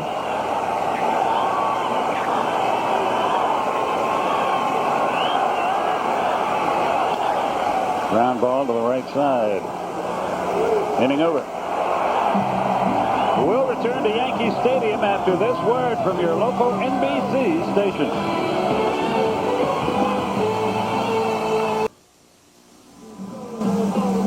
Bottom of the ninth, you see the score. A couple of changes for Oakland. Frank Menachino is now at second base. And the veteran Doug Jones comes on to pitch. Pretty good year for him. A very good year. Everybody on this Oakland A's team really had pretty good years, Skip. They all contributed a lot to the A's getting here to the ALDS. Yeah, that's why they're here. Boy, Doug Jones, what a career he's had. He pitches for a while in the American League, and then they figure him out. Then he goes to the National League for a decade, and they figure him out. And then it's back to the American League, and all those guys are gone. Yeah, all the new guys that have not hit against him.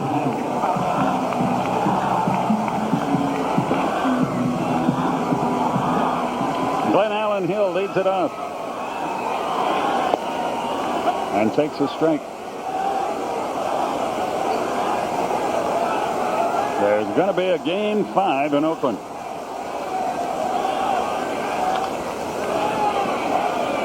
Oh and 2.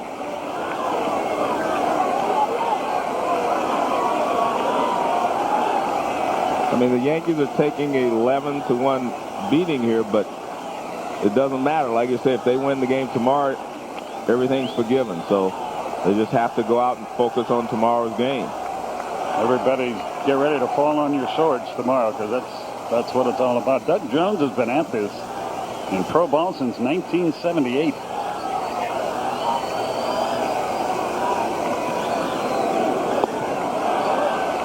There's one of them in the ninth. Tonight's Chevrolet Most Valuable Player is Oakland starter Barry Zito. The young man did a heck of a job. Well, he did do a great job because he kept the Yankees under control until the A's were able to put this game out of reach. They got him 3 in the first right away, but he shut the Yankees down for 5 2/3 innings. One out in the ninth. There's a base hit. There's Louis Polonia. He pinch hit for Posada. Another former Brave. Polonia strokes one into right center.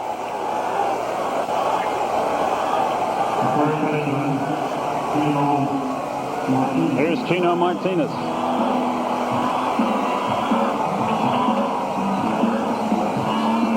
I know one reason beside the score that so many people have left. It's gotten colder.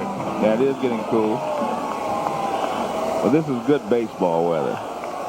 This tells you that it's close to World Series time. It's close to we're into the postseason. I wish there was a way that this time of year is when the World Series. I know they can't do it anymore, but this is when it should be played. Correct. High fly ball on the infield. That's 2 out. Martinez is retired.